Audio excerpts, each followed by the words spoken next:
श्रीराघवं दशरथात्मजम् अप्रमेयं सीतापतिं रघुकुलान्वयरत्नदीपम् आजानुबाहुम् अरविन्दतलायताक्षं रामं निशाचर विनाशकरं नमामि। आञ्जनेयमधिपाटलाननं काञ्चनाद्रिकमनीयविग्रहं पारिजाततरुमूलवासिनं भावयामि पवमाननन्दनम्। यत्र यत्र रघुनाथकीर्तनं तत्र तत्र कृतमस्तकाञ्जलिं बाष्पवारि परिपूर्णलोचनं मारुतिं नमत राक्षसान्तकम्। ஐந்திலே ஒன்று பெற்றான் ஐந்திலே ஒன்றைத் தாவி ஐந்திலே ஒன்று ஆறாக அயலானூரில் ஐந்திலே ஒன்று பெற்ற அணங்கைக் கண்டு ஐந்திலே ஒன்று வைத்தான் அவன் நம்மை அழித்துக் காப்பான். ஸ்ரீயப்பதியான சர்வேஸ்வரன் ஸ்ரீமன் நாராயணன் உலகங்களையெல்லாம் நன்கு காக்க வேண்டும் என்பதற்காக பல்வேறு அவதாரங்களை எடுத்தருளினான். அந்த அவதாரங்களுக்குள்ளே ஸ்ரீ ராமாவதாரமாக எம்பெருமான் தானே அவதரித்தான். ஸ்ரீவைகுண்டநாதன் எத்தகு பெருமைகளை வெளிப்படுத்துவானோ அதே போன்ற பெருமைகள் அனைத்தையும் நன்கு வெளிப்படுத்தியவன் ஸ்ரீ ராமபிரான். அந்த ராமன் சாட்சாத்து தர்மமே வடிவானவன். ராமோ விக்கிரகவான் தர்மஹா சாது சத்யபராக்கிரமஹா என்று வால்மீகி தெரிவிக்கிறார். தர்மங்கள் அனைத்திற்கும் ஒரே உருவாக திகழ்பவர் ஸ்ரீ ராமபிரான். வேதங்களிலே இன்னென்ன காரியங்கள் தர்ம காரியங்கள்னு சொல்லப்பட்டிருக்கும். உண்மையே பேசுதல், பொய் கூறாமை, அஹிம்சையை கடைபிடித்தல், அனைத்து ஜீவராசிகளிடத்திலும் இரக்கத்தோடு தயையோடு இருத்தல், பிறருக்கு உதவி புரிதல், பெரியோர்கள் முதியவர்களுக்கு உணவளித்தல், தொண்டு புரிதல், இப்படி எத்தனையோ தர்மங்கள் சாமானிய தர்மங்கள். இவை அனைத்தை காட்டிலும் மேலான தர்மங்கள் இந்த ஆத்மாவுக்கு நன்மையை கொடுக்கக்கூடிய செயல்கள். ஆத்மா புண்ணியங்களை சம்பாதித்து ஸ்வர்க்கம் முதலான லோகங்களை அடைந்து சந்தோஷப்படுதல், ஆனந்தத்தை அடைதல், அதற்குன்னு சில தர்மங்கள் உண்டு, செயல்கள் உண்டு. இதை காட்டிலும் இன்னும் மேலான தர்மம் எது என்றால் அது நிரந்தரமாக நீடித்ததாக இருக்கக்கூடிய ஆனந்தத்தை, மோட்சானந்தத்தையே பெற்றுக் கொடுக்கக்கூடிய ஒன்று. அதுதான் பரமமான தர்மம். அதற்கு சமமாக மற்றொரு தர்மம் கிடையாது. அதற்கு மேம்பட்டதாக மற்றொரு தர்மமும் இருக்காது. அப்படிப்பட்ட மேலான தர்மமும் உண்டு. இப்படி எண்ணிறந்த தர்மங்களை சம்சாரத்தில் இருக்கக்கூடிய ஜனங்கள் அனைவரும் அறிய வேண்டும், அறிந்து கடைபிடிக்க வேண்டும் என்பதற்காகவே ராமன் அனைத்து தர்மங்களையும் நன்றாக வெளிப்படுத்தினான். அப்படி வெளிப்படுத்தின அந்த ராமன் இறுதியாக, அதாவது ராவணனை அழிப்பதற்கு முன்பாக வெளிப்படுத்தின மேலான தர்மம், தாமே சரணாகத வத்சலர், தாமே சரணாகதி செய்பவர்கள் அனைவரையும் ஏற்றுக்கொண்டு அவர்களுக்கு ஒரு குறையும் வராமல் ரட்சிக்கிறேன் என்று அபயம் அளித்தது. சரமஸ்லோகம்னு கொண்டாடப்படக்கூடிய அற்புதமான ஸ்லோகத்தை ராமன் உபதேசித்தான். மித்ர பாவேன சம்பிராப்தம் ந த்யஜேயம் கதஞ்சன தோஷோ யத்யபி தஸ்ய ஸ்யாத் அகர்ஹிதது என்று ஒரு ஸ்லோகம். அதே போல சகிருதேவ பிரபன்னாய தவாஸ்மிதி ச யாச்சதே அபயம் சர்வபூதேபியோ ததாம்யேதத் விரதம் மம என்று மற்றொரு ஸ்லோகம்.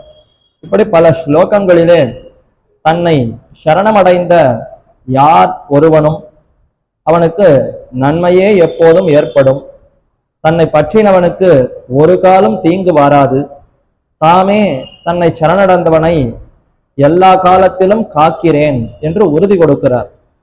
ஒரு முறை ராமனிடத்துல சரணம்னு சொல்லியிருந்தாலும் அப்படி சொன்னவனை நினைவிலே வைத்துக் கொண்டு எக்காலத்திலும் அவனுக்கு ஒரு துன்பமும் வராமல் நான் காக்கிறேன். இதுதான் மித்ர பாவேன சம்பிராப்தம். நண்பன், நான் தோழன், உன்னிடத்துல அன்பு கொண்டிருப்பவன் என்று ஒரு எண்ணம், உண்மையான அன்பு கூட இருக்க வேணுங்கிற அவசியம் இல்லையா.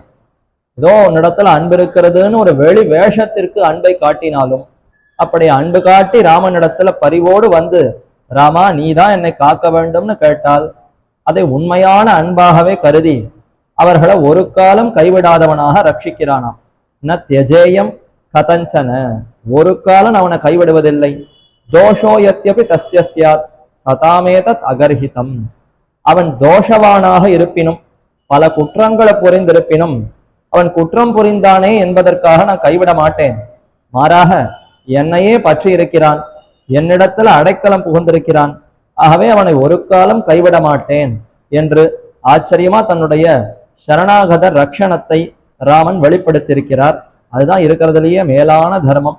அப்படிப்பட்ட அந்த தர்மமாக இருக்கக்கூடிய சரணாகதியை வெளிப்படுத்தி சரணாகதியை ஏற்றுக்கொள்ளக்கூடிய எம்பெருமான் சித்த தர்மம். சரணாகதி பெருமான் இடத்துல செய்கிறோம், அந்த பெருமான் தானே நம்ம ஏற்றுக்கொள்ளுகிறார்.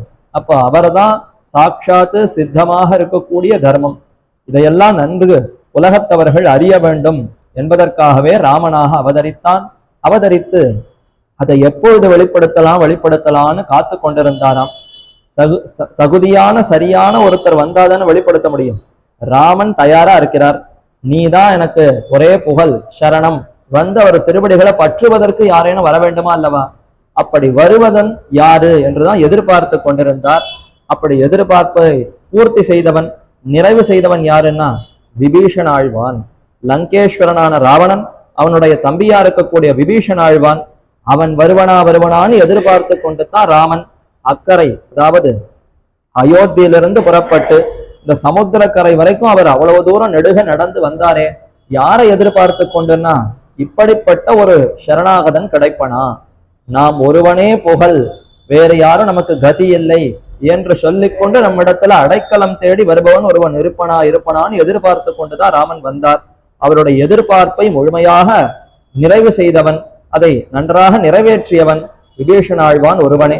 அப்படி விபீஷண ஆழ்வான் வந்து அடைக்கலம் பெற்ற பின்புதான் ராமருக்கு ஜுவரமே நீங்கியதான். விஜ்வரஹ பிரமமோதகான்னு வால்மீகி தெரிவிக்கிறார். அது வரைக்கும் ஒரு ஜுவரம் ராமனை பற்றி இருந்ததாம். நமக்கு யாரும் நம்ம இடத்துல சரணம்னு வந்து அபயம்னு கேட்கவே இல்லையே, நீ ஒருவன் தான் எனக்கு வேண்டும், உன்னை தவிர வேறு எதுவும் வேண்டாராமா, உன் திருவடிகளே ஒரே தஞ்சம் என்று என்னிடத்துல யாசித்து கொண்டு பிரார்த்தித்து கொண்டு ஒருவன் கூட வரவில்லையே என்று தான் எதிர்பார்த்து கொண்டு தவிப்போடு இருந்தாராம். அந்த தவிப்பு தாபம், நமக்கு ஒரு தவிப்பு இருக்கு தாபம் இருக்குன்னா உடல் சூடா இருக்கும், அதுதானே ஜுவரம். அது மாதிரி ராமனுக்கும் ஒரு ஜுவரம் இருந்ததாம். யாரும் நம்ம இடத்துல வரவில்லையேன்னு எதிர்பார்த்து கொண்டிருந்தார். நல்ல வேளை அந்த ஜுவரம் எப்பொழுது நீங்கியது? விபீஷணன் அந்த லங்கையை விட்டு புறப்பட்டு இந்த பக்கம் சேது கரைக்கு வந்து சர்வலோக சரண்யாய ராகவாய மகாத்மனே நிவேதேத மாம் க்ஷிப்ரம் விபீஷணம் உபஸ்திதம் என்று தன்னுடைய குற்றங்களை எல்லாம் சொல்லிக்கொண்டு ராமனை தவிர வேறு புகழ் இல்லை, இனி அவர் நம்ம ஏற்றுக்கொண்டால் அவரோடு சேர்ந்து வாழ்வோம், அவர் ஏற்றுக்கொள்ளவில்லைனா இனி பிராணனையே விட்டு விடுவோம் என்கிற அளவிற்கு ஒரு உறுதியோடு வந்து பற்றினானா. அதை பார்த்துத்தான் ராமனுக்கு மிகுந்த ஆனந்தம், சந்தோஷம், ஜுவரம் நீங்கியது, சந்தோஷம் அடைந்தார். ராமனாக ஆனார்னு வியாக்கியானம் பண்றான். அது வரைக்கும் ராமனுக்கு உள் வெதுப்பு உள் துடிப்பு இருந்ததுனாலே ஒன்னும் ரொம்ப சந்தோஷமே இல்லையா. ஏதோ பேருக்கு வெளியில சிரித்து கொண்டிருந்தாரே ஒழிந்து விபீஷணாழ்வான் வந்த பிற்பாடுதான் திருப்தி அடைந்து முழுவதுமாக நன்றாக மலர்ந்து சிரித்தாராம். ஆக அப்படிப்பட்ட விபீஷண சரணாகதி என்கிற அந்த கட்டத்தை தான் நாமும் அனுபவிக்க வேண்டும். ஆனால் அதற்கு முன்பு நிறைய சரித்திரங்கள் நடைபெற்றிருக்கின்றனவே, அந்த வரிசையா பார்க்கணும். நேற்றைய தினம் நாம் பார்த்திருப்பது அங்குல்ய பிரதானம். ஆஞ்சநேயர் அவர் சீதா பிராட்டியை கண்டு ராமனுடைய அந்த அடையாளமா இருக்கக்கூடிய ராம நாமாங்கிதமான மோதிரம், அந்த மோதிரத்தை கொடுக்க சீதையானவள் மிகுந்த ஆனந்தப்பட்டு அந்த மோதிரத்தை பார்த்த உடனே விரல் ஞாபகம் வந்தது, விரலை ஞாபகம் கை ஞாபகம் வந்தது. கை ஞாபகம் வரவே ராமனுடைய உருவம் அழகு அது மனசிலே பட்டது. ஓ, ராமனே அருகே இருக்கிறார் போலும் என்று அப்படியே அணைத்து கொண்டு ராமனை ஆலிங்கனம் செய்கிறார் போல அவ்வளவு ஆனந்தப்பட்டாளாம். ஆனால் சற்று நேரம் கலைந்த பின்னர், ஓ, வெறுமனே மோதிரம் தான் நம் இடத்துல இருக்கிறதோ என்று உணர்ந்தாள் என்று அதைத்தான் நாமும் அனுபவித்தோம். அப்படி அங்குள்யத்தை பெற்றுக் கொண்டிருக்கிறாள் சீதை. அதே சமயத்துல ஆஞ்சநேயன் பார்க்கிறார், இப்படிப்பட்ட ஒரு சீதா தேவியா, என்ன அழகு, என்ன குணம், என்ன அந்த ஒரு தன்மை, ராமனுக்கு ஒத்தவளாக இருக்கிறாளே என்று ராமனை மனக்கண்ணில ஒரு பக்கம் நிறுத்தி கொண்டு மற்றொரு பக்கம் இந்த சீதா பிராட்டியை பார்க்கிறாள். சீதா பிராட்டி ஏற்கனவே எப்படி பேசினாள் என்பதையும் அனுமான் தெரிந்து கொண்டிருக்கிறார். அசோகவனிகையில புகுந்த பிற்பாடு அந்த சிம்சுபா விருட்சம் அந்த மரத்துக்கு கீழத்தான் சீதை அமர்ந்திருந்தாள். மேலவே தான் ஆஞ்சநேயன் உட்கார்ந்து கொண்டிருந்தார். இரவு பொழுது அந்த இடத்துக்கு வந்து சேர்ந்தார். வந்து சேர்ந்த பிற்பாடு இரவில ஒன்றுமே புலப்படவில்லை. அங்கேயே தவித்து கொண்டு நாம இவ்வளவு தூரம் பிரயாணப்பட்டு வந்தும் சீதையை பார்க்க முடியவில்லையேன்னு மிகவும் வருத்தம் அடைந்து அப்படியே காத்து கொண்டிருந்தார். இரவு பொழுது கழிந்தது, விடிந்தது, சூரிய உதயமாக கூடிய சமயம், பிராம முகூர்த்தம். அந்த சமயத்திலே பெரிய கோஷங்கள் எல்லாம் கேட்டனமா.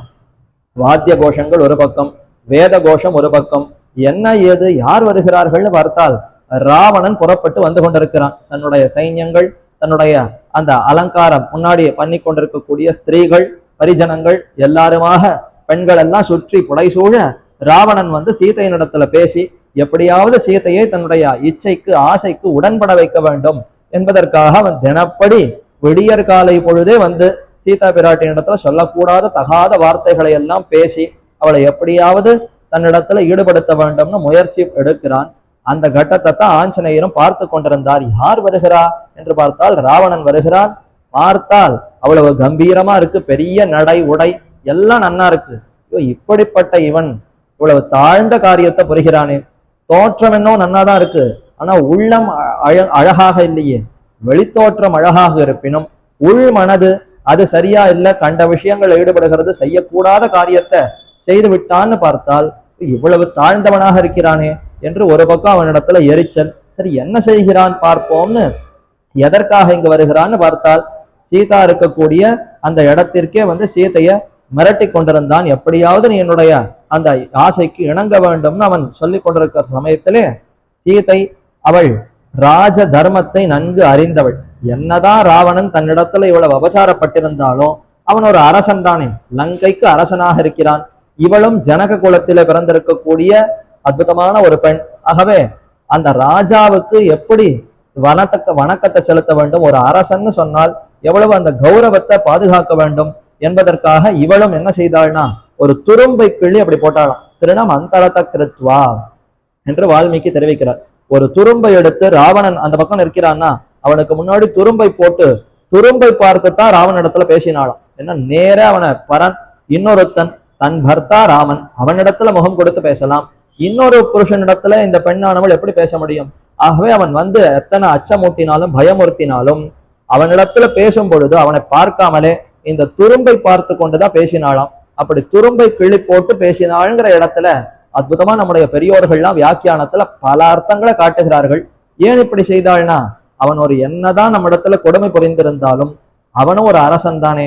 அரசன் வந்தால் கௌரவம் கொடுக்கணும், அவனுக்குன்னு ஒரு ஆசனம் அளித்து அந்த ஆசனத்தை உட்கார வைத்துத்தான் பேசணுமே தவிர அப்படி நடப்பதுதான் நல்லவர்களுக்கு, தர்மம் அறிந்தவர்களுக்கு அதுதான் பண்பு. சீதை தர்மமே வடிவானவள். ஆகவே அவள் ஒரு துரும்பை போட்டு இப்ப என் கையில உனக்கு கொடுப்பதற்கு வேற ஆசனம் இல்லை, இதையே ஆசனமாக கொண்டு நீ இருந்து என்னிடத்துல பேசு என்று அதை போட்டாள்னு ஒரு பக்கம் அர்த்தத்தை விவரித்தார். மற்றொரு பக்கம் தெரிவித்தார், யாரோ ஒரு பரபுருஷனோடு எப்படி ஒரு பெண் பேச முடியும்? ஆகவே நடுவிலே ஒரு சிவர் இருப்பதாக கொள்ளறதுக்கு தடையதான இருக்கணுமே. இந்த இடத்துல தடையா புதுதா எதையும் கொண்டு வர முடியாது. ஆகவே ஒரு துரும்பை போட்டால் அவன் வேறு பக்கம் இருக்கிறான், நான் வேறு பக்கம் இருக்கிறேன். ஆகவே அவனுக்கும் எவனுக்கும் நேரடியான தொடர்பு ஒன்றும் இல்லைங்கிறதுக்காக போட்டாராம். இன்னொரு அர்த்தம் சாதித்தார், நீ என்ன பேசுகிறாய்? அந்த ராமனுக்கு ஒன்னும் அழகில்லை, படிப்பில்லை, குணம் இல்லை, செல்வம் இல்லை, ஏதும் இழந்து காட்டில சுற்றி திரிகிறான். அவனை நீ பர்த்தாவாக அடைவதை விட எல்லா செல்வங்களையும் உடைய என்னை நீ பர்த்தாவாக அடையலாம்னு என்னிடத்திலே வந்து பேசுகிறாயா? உன்னுடைய இந்த செல்வத்துக்கும் அழகுக்கும் ஒன்றுமே மதிப்பில்லை. இந்த துரும்பு தான் இதற்குத்தான் நீ சமம். இந்த துரும்பு போட்டிருக்கேனா இதற்குத்தான் நீ சமம். உன்னுடைய செல்வமோ உன்னுடைய வீரமோ அனைத்தும் இவ்வளவுதான். என் ராவனுக்கு முன்னாடி நீ என்ன அவன் சிங்கம் போலே, அவனுடைய சிங்கமா இருக்கக்கூடிய ராமனுக்கு முன்னாடி நீ ஒரு துரும்புக்குத்தான் சமம் என்று அவனுக்கு காட்டுவதற்காக துரும்பை கிள்ளி போட்டாள். இப்படி பலவாறாக அர்த்தத்தை சாதித்தார். இப்படியெல்லாம் அந்த சீதா பிராட்டி அற்புதமாக அந்த ராமனிடத்துல பேசுவதை இதையெல்லாம் பார்த்த அந்த ஆஞ்சநேயன் அப்படியே ராமனுக்கு ஒத்தவள் இவள் தானே, ராமன் எவ்வளவு தர்மம் அறிந்தவனோ அதே போல இந்த சீதையும் அவ்வளவு தர்மம் அறிந்தவளாக பேசுகிறாளே. என்ன ஒரு அரசனுக்குன்னு பார்த்து தர்மத்தை சொல்ல வேண்டும், தர்மப்படிதான் நடக்க வேண்டும். இவ்வளவு கஷ்டம் கொடுக்கிறான், இத்தனை பண்ணுகிறான்னு தெரிந்திருந்தும் தர்மம் மீறாமல் நடக்கிறாளே. ஏன்னா சீதை நினைத்துக் கொள்வாளாம், சீதை இப்படி நினைத்து கொண்டு இப்படி செய்கிறாள்னு ஆச்சாரியர்கள் காட்டுகிறார்கள்.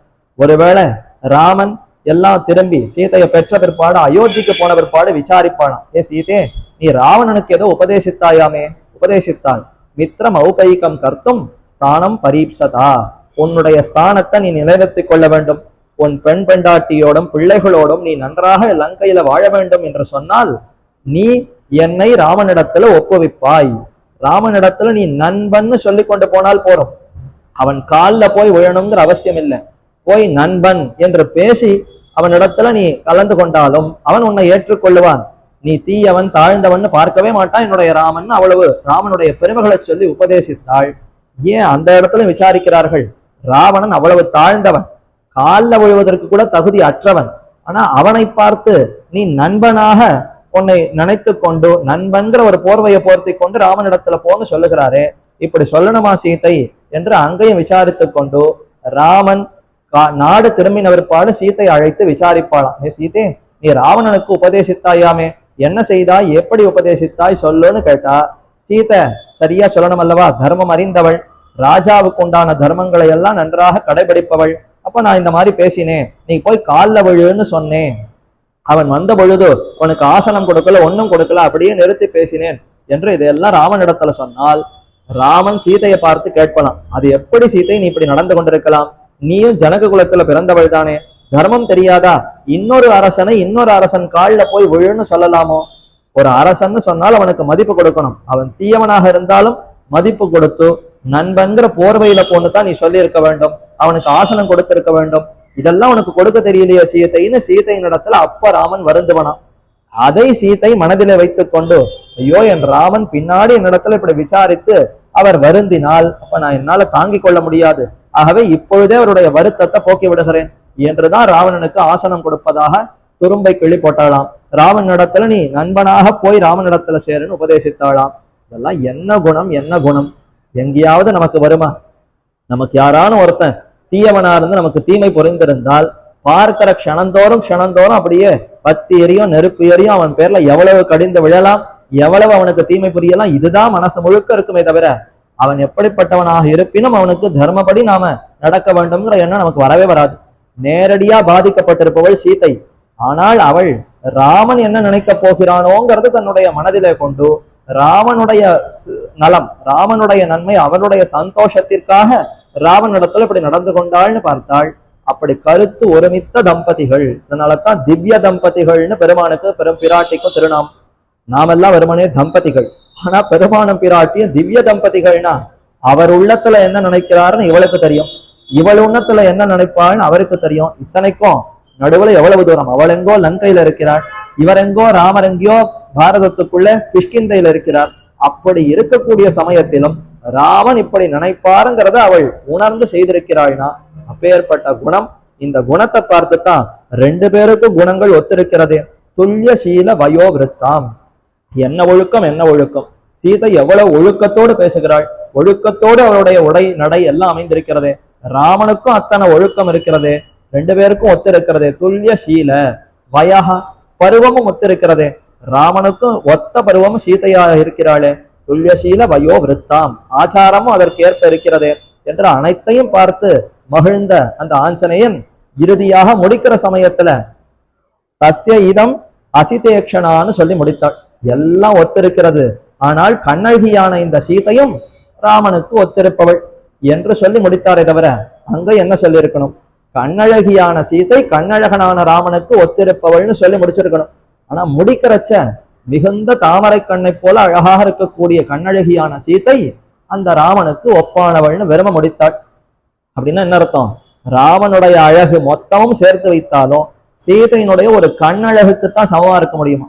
சீதையினுடைய முழு அழகு ராமனுடைய அழகுக்கு ஒத்திருக்குமான்னா அவ்வளவெல்லாம் போக வேண்டாம். சீதைக்கு இருக்கக்கூடிய கண்ணழகு ஒண்ணு போறோம்.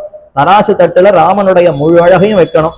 அதுக்கு சமமா என்ன வைக்கணும் சீதையின் இடத்துலன்னா ஒரு அழகான கண்ணழகை மட்டும் வைத்தாலே ரெண்டும் தகுதியாக விடும். அந்த அளவுக்கு சீதைக்கு ரூபமும் அழகு, அழகும் அதிகம், குணங்களும் அதிகம், அவளுடைய பண்பும் அதிகம் என்று இதையெல்லாம் ஹனுமான் கண்டு வியந்து நேரடியாக சீதையின் இடத்துல போய் பேசி அங்குள்யத்தை கொடுத்தார். இதெல்லாம் நடைபெற்றது. பின்னர் சீதை, நீ ராமனுக்கு அடையாளங்களை சொல்லுன்னு கேட்கிறாள். ஏன்னா புதிதாக இன்றுதான் உன்னை பார்க்கிறேன், நீ ராமதூதன்கிறத நான் தெரிந்து கொள்வதற்கு அடையாளங்களை சொல்லு என்று சொல்ற சமயத்திலே நீ ராமன் எப்படிப்பட்டவன் சொல்லுன்னு கேட்கிறான். உடனே ஆஞ்சநேயர் தலையில கை வைத்துக் கொண்டு உட்கார்ந்தாராம். எதை வேணாலும் பேசுன்னு சொன்னா பேசிடுவேன். சாஸ்திரங்களை சொல்லணுமா, ரிக்வேதத்தை சொல்லு, யஜுர்வேதத்தை சொல்லு, அதர்வண வேதத்தை சொல்லு, சாம வேதத்தை சொல்லு, வியாக்கரண சாஸ்திரமா சொல்லு, எல்லாம் பேசிடுவேன் சீதை. ஆனா ராமனுடைய அழகை பத்தி சொல்லுன்னு எப்படி பேச முடியும்? எதை சொன்னாலும் ராமனுடைய அழகுக்கு நிகராகவே இருக்காதே. அவருடைய கண்கள் தாமரையை போல இருக்கிறதுன்னு சொன்னால் உடனே அல்லி புஷ்பம் கோச்சுக்கிறது. ஏன் தாமரைக்குத்தான் எப்பொழுதும் கண்ணை சொல்லணுமா, என்ன சொல்லக்கூடாதான்னு அது கோச்சுக்கிறது. இப்படி ஒவ்வொரு பொருளும், அழகான பொருள்கள் ஒவ்வொன்னையும் ஒப்பிடலாம்னு பார்த்தா எதுவுமே முழு உவமையாக அவருக்கு இல்லவே இல்லையே. எப்படி வர்ணிப்பேன், எப்படி வர்ணிப்பேன்? ராமஹா கமலபத்ராட்சா சர்வசத்வ மனோகரஹா, இதைத்தான் சொல்ல முடியும் தேவி. அவருடைய அழகெல்லாம் என்னால பாசுரம் விட்டு பேச முடியாதுன்னு சீதையின் இடத்துல ஆஞ்சநேயன் தெரிவித்தான். அங்கதான் ஆச்சாரியர்கள் தெரிவிக்கிறார், சீதைக்கு பாவம் ஏதோ ஒரு குரங்கு வழிபோக்கன் அப்பதான் நேர பார்த்திருக்கிறார். பார்த்த உடனே அவளை பார்த்து ராமனுக்கு எது அடையாளம், ராமனுடைய அழகை சொல்லுன்னு அவரிடத்துல கேட்கக்கூடிய பாக்கியம் தான் சீதைக்கு கிட்டியது. ஆனால் ஆண்டாள் கோதை நாச்சியார் அவளுக்கு என்ன பிரபாவம்னா, அவள் யாரை பார்த்து அழக கேட்டாள்? கற்பூரம் நாருமோ, கமலப்பூ நாருமோ, திருப்பவள செவ்வாய்தான் தித்தி திருக்குமோ, மறுப்பொசித்த மாதவன் தன் வாய்ச்சுவையும் நாத்தமும் விருப்புத்து கேட்கின்றேன் சொல் ஆழி வெண்சங்கே என்னும் எம்பெருமானுடைய திருக்கையில் இருக்கக்கூடிய பாஞ்சசன்யமாகிற சங்கை பார்த்து கேட்கிறார். அங்க ஆச்சாரியர் விவரிக்கிறார், சீதைக்கு பாவம் வேற யாரும் கிடைக்கல, சுத்தி ராட்சசிகள் தான் இருந்தா. நல்லவேளை ஒரு ஆஞ்சநேயன் ஹனுமான் கண்ணில் பட்டார். கண்ணில் பட்ட அந்த ஆஞ்சநேயனை பார்த்து ராமனுடைய அழகு என்னன்னு கேட்டார். இத்தனைக்கும் ராமனுக்கும் ஆஞ்சநேயனுக்கும் எவ்வளவு தொடர்பு, எத்தனை காலமா தொடர்பு? கிஷ்கிந்தைக்கு வந்த பிற்பாடுதானே ஆஞ்சநேயனும் ராமனும் சந்தித்து கொண்டார். அதுக்கு முன்னாடி ராமனை அவர் பார்த்ததே இல்லை. அப்படிப்பட்ட ஒரு வானரமா இருக்கக்கூடிய அவரிடத்துல ராமனுடைய அழகு என்னன்னு கேட்டு விசாரித்தாள் சீதை. ஆனால் ஆண்டாள் எப்படிப்பட்டவள்னா, கையை விட்டு பிரியாமல் எப்போதும் சேர்ந்திருக்கக்கூடிய பாஞ்சசன்ய ஆழ்வார். அவருக்கு பிரிவே கிடையாது. பாஞ்சசன்யம் எப்போதும் பெருமானுடைய கையை விட்டு அகலவே அகலாது. கைகள்ல சக்கரத்தையும் பிடிச்சிட்டு இருக்கார், சங்கத்தையும் பிடிச்சிட்டு இருக்கார் பெருமாள். ஆனா ரெண்டுத்துக்கும் வேறுபாடு உண்டு. சக்கரம்னு சொன்னால் எதிரிகள் இருக்கக்கூடிய இடத்துக்கு ஏவணும், போய் எதிரிய முடிச்சுட்டு திரும்பி வரணும். அப்போ கைகளை விட்டு பிரியக்கூடியதுங்கிற அந்த தன்மை சக்கரத்துக்கு இருக்கா? ஆனா சங்கம் பிரியவே வேண்டாம், கைகள்லயே தான் இருக்கும். எதிரிகள் அழிக்கிறதுக்கு என்ன பண்ணணும்னா, எடுத்து வாயில வச்சு சங்கம் முழக்கத்தை பண்ணினாலே எதிரிகள் கேட்டு அப்படியே மார்பு பிளந்து போய்விடும். அப்ப கைகளையே விட்டு நகராமல் எப்போதும் பெருமானுடைய கைகள்ல இருக்குமா. உண்பது சொல்லில் உலகளந்தான் வாயமுதம் கண்படை கொள்ளல் கடல் வண்ணன் கைத்தளத்தே. ஆண்டாளுக்கு பொறாமையா இருக்கான், பெருமானை விட்டு பிரியாமல் இருக்கிறாய். சரி, குளிக்கிறதுக்கு கொள்றதுக்கு சாப்பிடுறதுக்காவது அவரை விட்டு நகருவாரான்னா அதுவும் அங்கேயே கையிலேயே படுத்து போறான். மெத்து மெத்துன்னு தாமரை போல திருக்கை இருக்கு. அப்புறம் படுக்கைக்கு வேற எங்கேயானு போகணுமா, அங்கேயே படுத்துக்கலாம். ஆகாரம் வேண்டும் என்ன இருக்கவே இருக்கு, பசிக்கிறதுன்னா உடனே கண்ணன் எடுத்து வாயில வச்சுப்பார். அவருடைய அமிர்தத்தையே பருகினால் போருமே. அவருடைய ஆறாவதமா இருக்கக்கூடிய எம்பெருமானுடைய வாயமுதத்தை பருகி உண்பது சொல்லில் உலகளந்தான் வாயமுதம். இவருக்கு உணவு எதுன்னா உலகளந்த எம்பெருமானுடைய வாயமுதத்தையே உணவாக உண்ணுவார். சரி, எங்க படுத்துக் கொள்ளுவார்? கண்படை கொள்ளல் கடல் வண்ணன் கைத்தலத்தே, அவருடைய அழகான தாமரை கையில படுத்துக் கொள்ளுவார். வேற என்ன வேணும்? கோயில் நிழல்ல தங்குவோம், கோயில்ல கொடுக்கக்கூடிய பிரசாதத்தை வாங்கி சாப்பிடுவோம், அங்கேயே படுத்துக் கொள்ளுவோம்னா ஒண்ணுமே விசாரமே இல்லை. வீடு வாசல் எதுவும் வேண்டாம், அதே இடத்துல இருந்து அப்படியே வாழ்ந்து போகலாமே. அத மாதிரித்தான் பாஞ்சசன்ய ஆழ்வானுக்கு பாக்கியம். அப்ப அப்படி பெருமானை விட்டு பிரியாத அந்த பாஞ்சசன்யத்தை பார்த்து அவருடைய வாயமுதம் எப்படி இருக்கும்? பச்சை கற்பூர வாசனை இருக்குமா, அல்லது குங்குமப்பூ வாசனையா இருக்குமா, தாமரைப்பூ வாசனையாக இருக்குமா, இனிக்குமா, எதை போல இனிக்கும்? இதெல்லாம் விசாரிக்கிறாள் ஆண்டாள். அப்ப அவளுடைய பாக்கியம் பாஞ்சசன்யத்தை கேட்க முடிந்தது. சீதையினுடைய பாக்கியம் இன்மை. யாரோ ஒரு வானரத்தை பார்த்து ஆஞ்சநேயனை பார்த்து ராமனுடைய அழகை சொல்லுன்னு சொல்ல, ராமனுடைய அழகை ஆஞ்சநேயனும் ஒருவாறு சொல்ல, சமாதானம் அடைந்தாள். சரி, வேற ஏதாவது தனித்த அடையாளம் உண்டானா இந்த சுந்தர காண்டம், ஆஞ்சநேயனும் சீதா பிராட்டியும் பேசிக்கொள்ளக்கூடிய அந்த கட்டம் சுந்தர காண்டத்துக்குள்ளேயே ரொம்ப முக்கியமான கட்டம். அங்கதான் அழகான ஒரு சரணாகதிய அங்கேயும் காட்டுகிறார். ராமாயணம் என்பதே சரணாகதி சாஸ்திரம் என்று பெரியோர்கள் தெரிவிக்கிறார்கள். ஒவ்வொரு காண்டத்திலையும் ஒவ்வொரு சரணாகதி உண்டு. பாலகாண்டம்னு சொன்னால் தேவர்கள் எல்லாம் ஸ்ரீயப்பதியான பெருமானிடத்துல சரணாகதி செய்து ராவனுடைய இம்சையை தாங்க முடியல, எப்படியாவது நீர்தான் எங்களை காக்க வேண்டும், நீர் கீழே பிறந்து தான் ராவணனை அழித்துத்தான் எங்களுடைய துன்பத்தை எல்லாம் போக்க வேண்டும்னு 33 கோடி தேவர்கள் சரணாகதி செய்தனர். அது பாலகாண்டத்தில சரணாகதி. அடுத்து அயோத்தியா காண்டம், அதுல இருக்கவே இருக்கு லக்ஷ்மண சரணாகதி. காட்டுக்கு போகிற சமயத்துல என்னையும் கூட அழைத்து கொண்டு போயே ஆக வேண்டும் என்று லக்ஷ்மணர் சரணாகதி செய்தார். அடுத்து அயோத்தியா காண்டத்துக்கு அப்புறம் ஆரண்ய காண்டம், ரிஷிகள் எல்லோரும் சரணாகதி செய்து தண்டகாரண்யத்துல அரக்கர்களுடைய அந்த இம்சை அட்டகாசம் தாங்க முடியல, ராமா நீதான் காக்க வேண்டும்னு ரிஷிகள் எல்லோரும் அபயம் என்று சரணாகதி செய்து ராமனிடத்துல பிரார்த்தித்தனர். அது ஆரண்ய காண்டம் ஆயிற்று.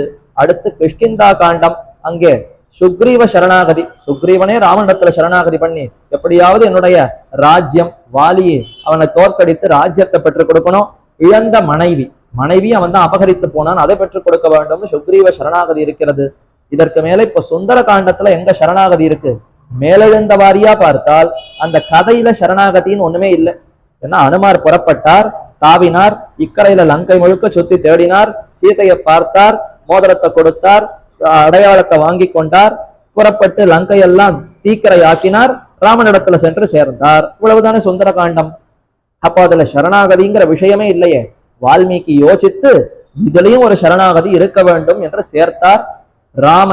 ராமன் தனிப்பட்ட அடையாளமாக ஆஞ்சநேயனிடத்துல சொல்லி வைத்தார். அதை சீதா பிராட்டியினிடத்துல சொல்லுவதாக இதை பெரியாழ்வார் தெரிவிக்கிறார். இதே வால்மீகி ராமாயணத்துல சற்று வேறு விதமாக இருக்கிறது. சீதா பிராட்டி ஆஞ்சநேயனுக்கு அடையாளம் சொல்லுவதாக அமைந்திருக்கிறது ஒரு சரித்திரம். அந்த சரித்திரத்தையே ஆழ்வாருடைய அபிப்பிராயத்துல பார்த்தால் ராமர் சொல்லி அனுப்பி ஆஞ்சநேயன் சீதைக்கு சொல்லுவதாக இருக்கிறது. ஆனால் வால்மீகி ராமாயணத்துல பார்த்தால் அங்க சீதை ஆஞ்சநேயனிடத்துல சொல்லி நீ பார்த்தது சீதையத்தான் என்று ராமன் நம்ப வேண்டும் அல்லவா, அதற்கு இந்த சரித்திரத்தை சொல்லுன்னு சீதை சொல்லுவதாக இருக்கிறது. சரித்திரம் ஒண்ணுதான். என்ன சரித்திரம்? காகாசுர சரணாகதி. காக்காய் அசுரன், ஜெயந்தன் பெயர், இந்திரனுடைய பிள்ளை. தேவையா அவனுக்கு? அந்த ஜெயந்தன் சீதா பிராட்டியும் ராமனும் அப்படி ஆரண்யம் காட்டுல வசித்துக் கொண்டிருக்கக்கூடிய சமயத்திலே ஒருத்தர் மடியில ஒருத்தர்னு சயனித்துக் கொண்டு ஆனந்தமா ரமிப்பர்களாம். கணவன் மனைவி. அப்ப அவர்கள் ஒருத்தர் மடியில ஒருத்தர் படுத்துக் கொள்வது ஒன்னும் பெரிய இது இல்லையே, வியப்பில்லை. அதனால அவர்கள் ஏகாந்தமா காட்டில இருந்து அப்படி ஆனந்தமா மகிழ்ந்து கொண்டு ஒருத்தர் மடியில ஒருத்தர் படுத்து உறங்கிக் கொண்டு அப்படி அனுபவித்தனராம். அப்படி ஒரு சமயத்திலே சீதா பிராட்டியினுடைய மடியத்துல ராமன் சயனித்துக் கொண்டிருக்கிறான். ஸ்ரீமான் சுகசுப்தகா பரந்தபகா ஸ்ரீமான் வால்மீகி கொண்டாடுகிறார். சீதா ஆச்சரியப்படுகிறாளாம். என்ன அழகு, என்ன அழகு, படுத்த படுக்கை, இவர் படுத்துக் கொண்டிருக்கக்கூடிய அழகே அழகு. நாமெல்லாம் படுத்துட்டு இருக்கோம்னா பார்க்க சகிக்காது. நம்முடைய உறவினர்கள் யாரான வந்துட்டாலும் தப்பி தவறி படுக்கை அறைக்கு மட்டும் யாரையும் அழைத்து கொண்டே போக மாட்டோம். அவர் வரவேற்பறையில வரலாம், உணவு அறைக்கு வரலாம், வேற ஏதாவது கேளிக்கை அறைக்கு வரலாம், வேற எங்க வேணாலும் போகலாம்.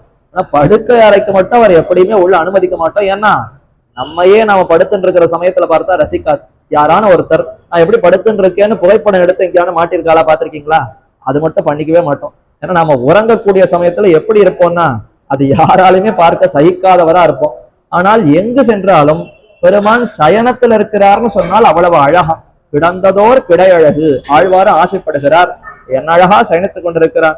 108 திவ்ய தேசங்களுக்கும் பிரதானமா இருக்கக்கூடிய திருவரங்கம் பெரிய கோவில், அங்கேயே பெருமான் சயனித்து தானே கொண்டிருக்கிறார். குடதிசை முடியை வைத்து, குணதிசை பாதம் நீட்டி, வடதிசை பின்பு காட்டி, தென் திசை இலங்கை நோக்கி என்று சயனித்து கிடக்கிறார். அப்ப பெருமான் சயனிக்கிறார்னு சொன்னால் அத்தனை அழகு, அவ்வளவு அழகு மனதை ஈர்க்கக்கூடிய அழகாக இருக்குமா. சீதையும் அந்த அழகுல ஈடுபடுகிறாள்.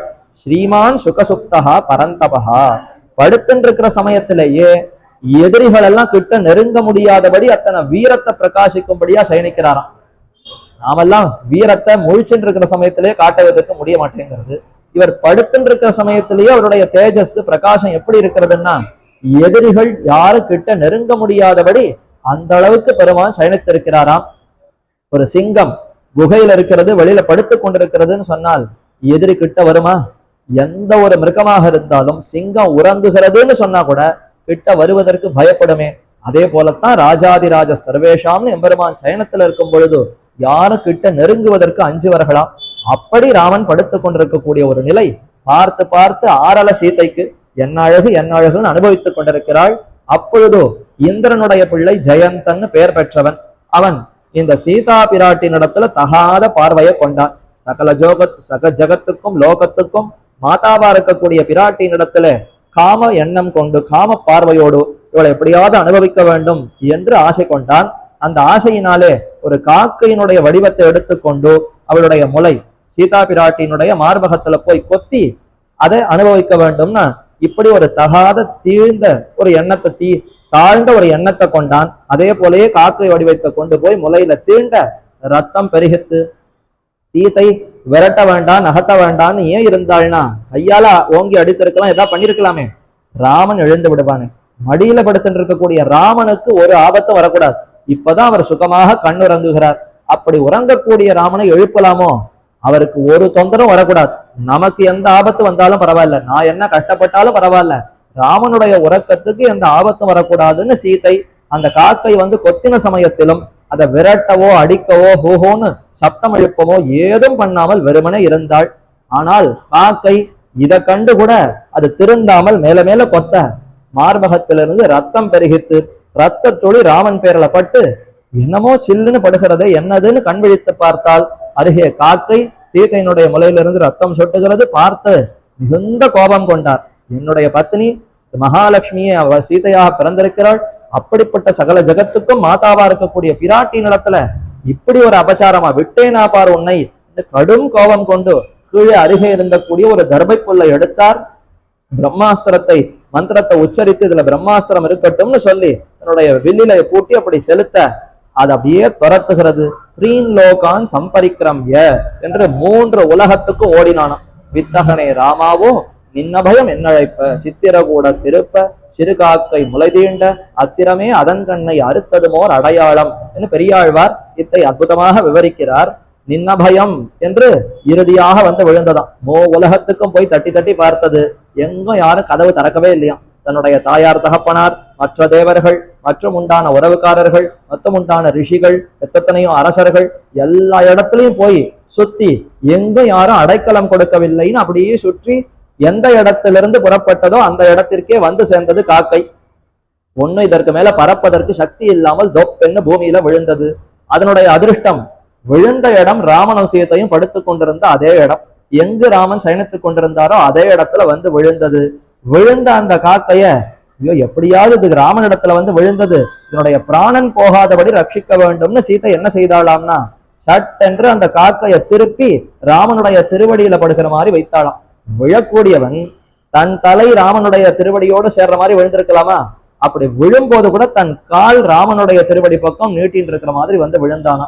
ஐயோ விழற சமயத்துல இப்படி விழுந்ததே, ராமன் இதை பார்த்து இன்னும் கோபம் அடைந்துட போகிறாரேன்ட்டு ராமா அங்க பார் இங்க பாருன்னு ராமனுக்கு ஏதோ வேடிக்கை காட்டுற மாதிரி ராமனுடைய நோக்கத்தை அங்கும் இங்கும் திருப்பி சட்டென்று தன் கையாலேயே அந்த காக்கையை தொட்டு அதனுடைய தலையை ராமனுடைய திருவடி பக்கம் இருக்கிறா போல மாத்தி வைத்தாளாம்.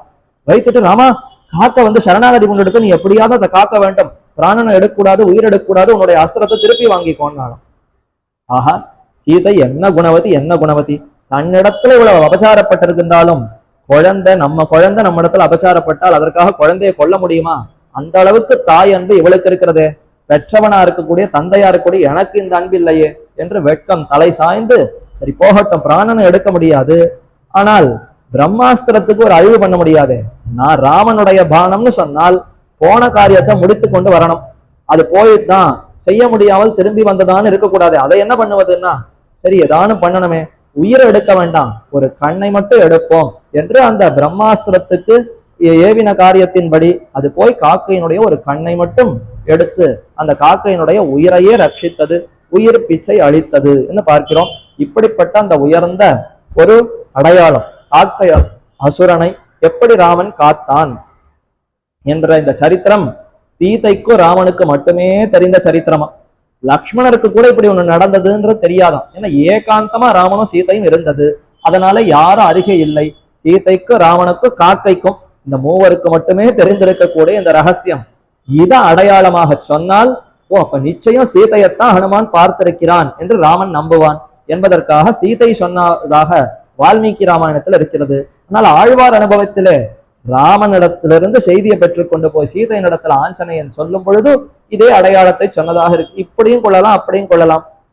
இது ஒரு பக்கம் இப்படி நடந்திருக்கலாம், மற்றொரு யுகத்துல அப்படியும் நடந்திருக்கலாம். இதுல ஒண்ணும் விரோதம் இல்லை. இதையெல்லாம் இப்போ கேட்டுக்கொண்டு சீதை மிகுந்த சந்தோஷப்பட்டாள். சரி, நீ எப்படி வந்தாய்? நீ ஏதோ ராமனுக்கும் சுக்ரீவனுக்கும் நட்பு ஏற்பட்டதுன்னு சொல்லுகிறாயே, அது எப்படி நேர்பட்டது? வானரானாம் நராணாம் ச கதமாசீத் சமாகமஹா. குரங்குகளுக்கும் மனுஷர்களுக்கு கூட நட்பு ஏற்படுமா? ரொம்ப விசித்திரமா இருக்கு, இது எப்படி நடைபெற்றது என்று கேள்வி. ஆனா உண்மையில் இந்த கேள்வியில அர்த்தமே இல்லை. ராமன் என்பவன் யாரிடத்திலையும் நட்பு கொள்ளுவான். ஒரு கழுகு ஜட்டாயுவின் இடத்துல நட்பு கொள்ளலையா? அப்ப சீதை அருகே இருந்து பார்த்திருக்கிறாள், அவளுக்கு தெரியாதா என்ன? ஆனாலும் ஏன் இந்த கேள்வி கேட்கிறான்னா ஒரு சந்தேகம். சீதை இல்லாமல் ராமன் இந்த மாதிரி யாரும் ஏத்துக்க கூடாதே. ராமனை போய் பற்ற வேண்டும்னு சொன்னால் சீதையை முன்னிட்டு கொண்டுதானே பற்ற வேண்டும்.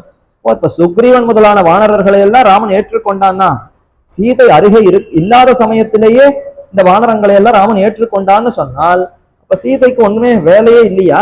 அப்ப நம்முடைய அந்த கைங்கரியம் போயிட்டோம், நாம தானே புருஷகாரம் செய்து சேர்த்து வைக்க வேண்டும்.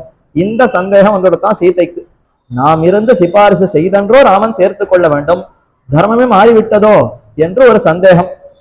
உண்மையில அந்த சந்தேகமும் அவளுக்கு இல்லை. இருந்தாலும் ராமனுடைய அந்த பண்பு, ஆஞ்சநேயனுடைய அந்த குணம் இதெல்லாம் வெளிப்பட வேண்டுமே, அதனால கேட்க அப்ப ஆஞ்சநேயன் பதில் தெரிவித்தார். அதெல்லாம் ஒண்ணுமில்ல சீதே, நீ ஆகாச மார்க்கமாக போன சமயத்திலே எங்களை கட்டாட்சித்து விட்டாய்.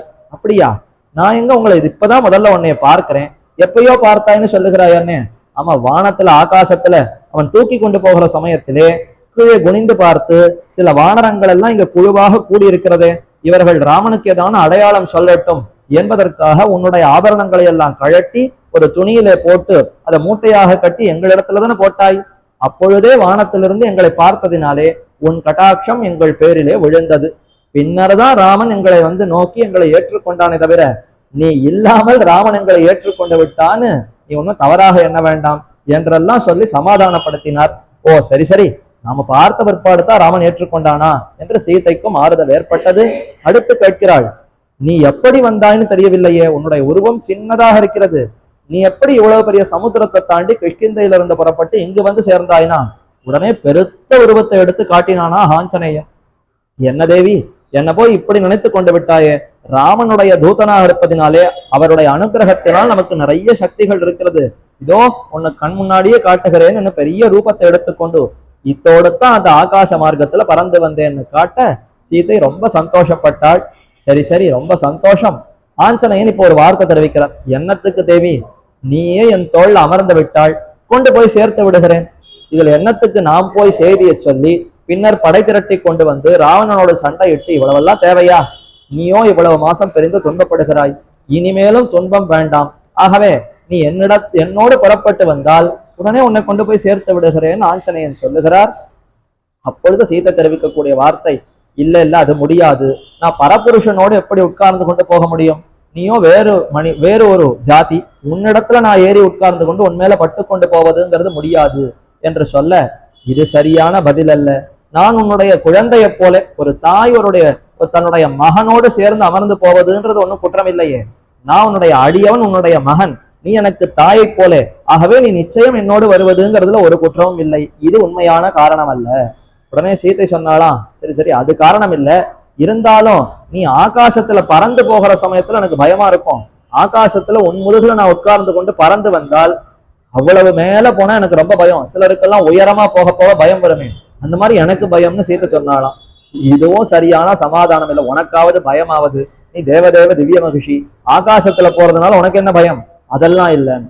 இல்ல இல்ல, பெரிய சமுத்திரம் இருக்கிறதே, அதுல எங்கேயான விழுந்துட்டா என்ன பண்றதுன்னு. நீ சமுத்திரத்தினுடைய பெண், பார்க்கடலுடைய பெண்ணு தானே நீ, அப்படி இருக்கிறது சமுத்திரத்தை பார்த்து என்ன பயம்? இதெல்லாம் உண்மையான காரணமே இல்ல தேவி, நீ என்னமோ என்னிடத்துல சொல்ல மறுக்கிறாய் என்று சொல்ல, பரவாயில்லையே இந்த பையன் ரொம்ப சாமானியப்பட்ட பையன் நினைச்சால் சாதுரியமான பையனா இருக்கானே, என்னங்கிறத கேட்டு தெரிந்து கொள்ள வேண்டும் ஆர்வத்தோடு இருக்கிறாரே. சரி சொல்லுவோம். மாம்னயே திதி காக்குத்ஸஹா தத் தஸ்ய சதிருஷம் பவேத் சரைஸ்து சங்குலாம் கிருத்வா லங்காம் பல பதாப்தனஹா என்று தெரிவிக்கக்கூடிய வார்த்தை அந்த ராமனே புறப்பட்டு வந்து இந்த லங்கைய முழுக்க அம்பு கூட்டங்களாலே அப்படியே நிறைத்து ராவணன் முதலான அரக்கர்களை எல்லாம் ஒழித்து பின்னர் என்னை ஏற்றுக்கொண்டால்தான் ராமனுடைய வில்லுக்கும் அவருடைய பெருமைக்கும் அவருடைய வீரத்துக்கும் அது தகுந்ததாக இருக்குமே தவிர அப்படி செய்யாமல் நான் உன்னோட புறப்பட்டு போனால் உலகத்தவர்கள்லாம் என்ன பேசுவா நாளைக்கு? ராமன் என்று ஒருத்தன் இருந்தானா, அவருடைய பத்தினி சீதையா, ஒரு லங்கேஸ்வரனான ராவணன் சீதையை அபகரித்து கொண்டு போய் சிறை வைத்தானா, ஆஞ்சநேயங்கிற ஒரு வானரமா அது இக்கரையிலிருந்து அக்கறைக்கு போயிட்டு அந்த சீதையை தூக்கி கொண்டு வந்து ராவனிடத்துல சேர்த்தது. ராவன் என்ன பண்ணியிருந்தார்? அவர்தானே பர்த்தா, அவர்தானே ராமன். ராமனுடைய அதாவது சீதையினுடைய பர்த்தா ராமன் தான். அப்ப அவர் ஒண்ணுமே செய்யவில்லையா? அவர் போய் ஒன்னும் சீதைக்காக ஒன்னும் பறியவில்லை, சீதையை காக்கவில்லையா என்று நாளை கேள்வி வருமே. மனைவியை காப்பதற்கு கணவன் ஒன்னும் முயற்சியே பண்ணல, யாரோ ஒருத்தர் தூக்கி கொண்டு போனா யாரோ ஒருத்தர் கொண்டு வந்து சேர்த்தார்னு சொன்னால் இது எவ்வளவு பெரிய அபவாதம் ராமனுக்கு. ஆகவே சொல்லினால் சுடுவன் ஆகிலும் அது தூயவன் வில்லின் மாசு, தூயவன் வில்லின் ஆற்றலுக்கு மாசென்று வீசி அஞ்சினேன் என்று கம்பன் தெரிவிக்கிறார். சொல்லாலேயே சுட்டு விடுவேன். ஆஞ்சனையா நீ என்ன, எனக்கு இருக்கக்கூடிய சக்தி என்ன? இந்த ராவணன் அழிந்து போகட்டும், நெருப்பு அவன் அப்படியே பஸ்மமாக்கட்டும்னு சொன்னால் என்னுடைய கற்பு நெருக்க முன்னாடி இதெல்லாம் ஒண்ணுமே இல்லை, அவன் அப்படியே பொசிந்து போய்விடுவான். ஆனாலும் என் சக்தியை நான் காட்டக்கூடாதுங்கிறதுக்காகத்தானே பாரதந்திரிய ஸ்வரூபத்தோடு இருந்தேன். ஒரு பரதந்திரப்பட்டவள்னா எப்படி இருக்கணும்? என்னுடைய எஜமானர் தான் வந்து காக்கணும்னு காத்து கொண்டிருக்கணும். ஆகவே நானும் காத்து கொண்டிருக்கிறேன் என்று சீதை பதில் சொல்ல, ஆஹா எப்பேற்பட்ட அர்த்தம்! இதெல்லாம் நமக்கு தெரியவே தெரியாது. ஆஞ்சநேயர் அப்பதான் புரிந்து கொண்டாராம். ஏதோ சாஸ்திரங்களை எல்லாம் நன்றாக வாசித்தேன், ஆனால் இப்பொழுதுதான் சீதா பிராட்டியை பார்க்கும் பொழுதுதான் இத்தனை அந்த நுட்பமான அர்த்தங்கள் இருக்கிறவா, சம்பிரதாய அர்த்தங்களை எல்லாம் தெரிந்து கொள்ள முடிகிறதேன்னு அத்தனையும் பார்த்து ஆச்சரியப்பட்டவள் சரி என்று விடைபெற்றுக் கொள்ளுகிறேன்னு சொல்லுகிறார். உன்னைத்தான் பார்த்தேங்கிறதுக்கு அதுதான அடையாளம் வேண்டுமே என்று சொல்ல தன்னுடைய சூடாமணி தலையில அணிந்து கொள்ளக்கூடிய ஒரு ஆபரணம், அந்த ஆபரணத்தை மட்டும் வைத்துக் கொண்டாலும் எல்லா ஆபரணத்தையும் முடிச்சு போட்டு கீழே போட்டுட்டா. ஆனால் இந்த ஒன்றை மட்டும் ஏதான ஒண்ணு கையில வச்சுட்டாதானே நாளைக்கு அடையாளம் சொல்ல முடியும். அதனால அதை மட்டும் தான் வைத்துக் கொண்டிருந்தாள். அதை இப்போ எடுத்து கொடுக்கிறாள். மோதனம் அவள் கைக்கு வந்து விட்டதா, இப்ப அந்த சூடாமணியை எடுத்து கொடுத்து ஆஞ்சநேய இடத்துல கொடுக்க சரி மகாபிரசாதம்னு பெற்றுக்கொண்டு புறப்படுகிறேன், ஏதான ராமனுக்கு செய்தி உண்டா என்று கேட்கிறாள். அப்ப சீதை தெரிவிக்கக்கூடிய வார்த்தை, நான் சொன்னேன் என்பதற்காக ஒரு முறை ராமனை கீழே விழுந்து வணங்கு. கோபத்துல சொல்லக்கூடிய வார்த்தை. உங்க சுவாமி இருக்காரே பெரிய எஜமானர் நாதர், அவர் எப்பேற்பட்டவர்? ரொம்ப பெரியவர், சீலர், உயர்ந்த பண்பாளர், தன்னை நம்பினவர்களை கைவிடாதவர், இத்தனை குணங்களோடு இருப்பவர். ஆனா இன்னும் நான் ஒருத்தி மட்டும் காப்பதற்கு மிச்சம் இருக்கிறாள். இந்த வார்த்தையை போய் சொல்லி நான் சேவித்தேங்கிறதுக்காக தனியா சேவின்னாலும் எப்படியுமே ஆஞ்சநேயர் போய் சேவிக்கத்தான் போறாரு. அது போராது, இருந்தாலும் சீதைக்காக இன்னொரு தடவை பிரணாமம் என்று ஒரு தடவை போய் பிரணாமம் பண்ணி இன்னும் 1 மாசம்தான் நான் காத்து கொண்டிருப்பேன்றதை சொல்லு.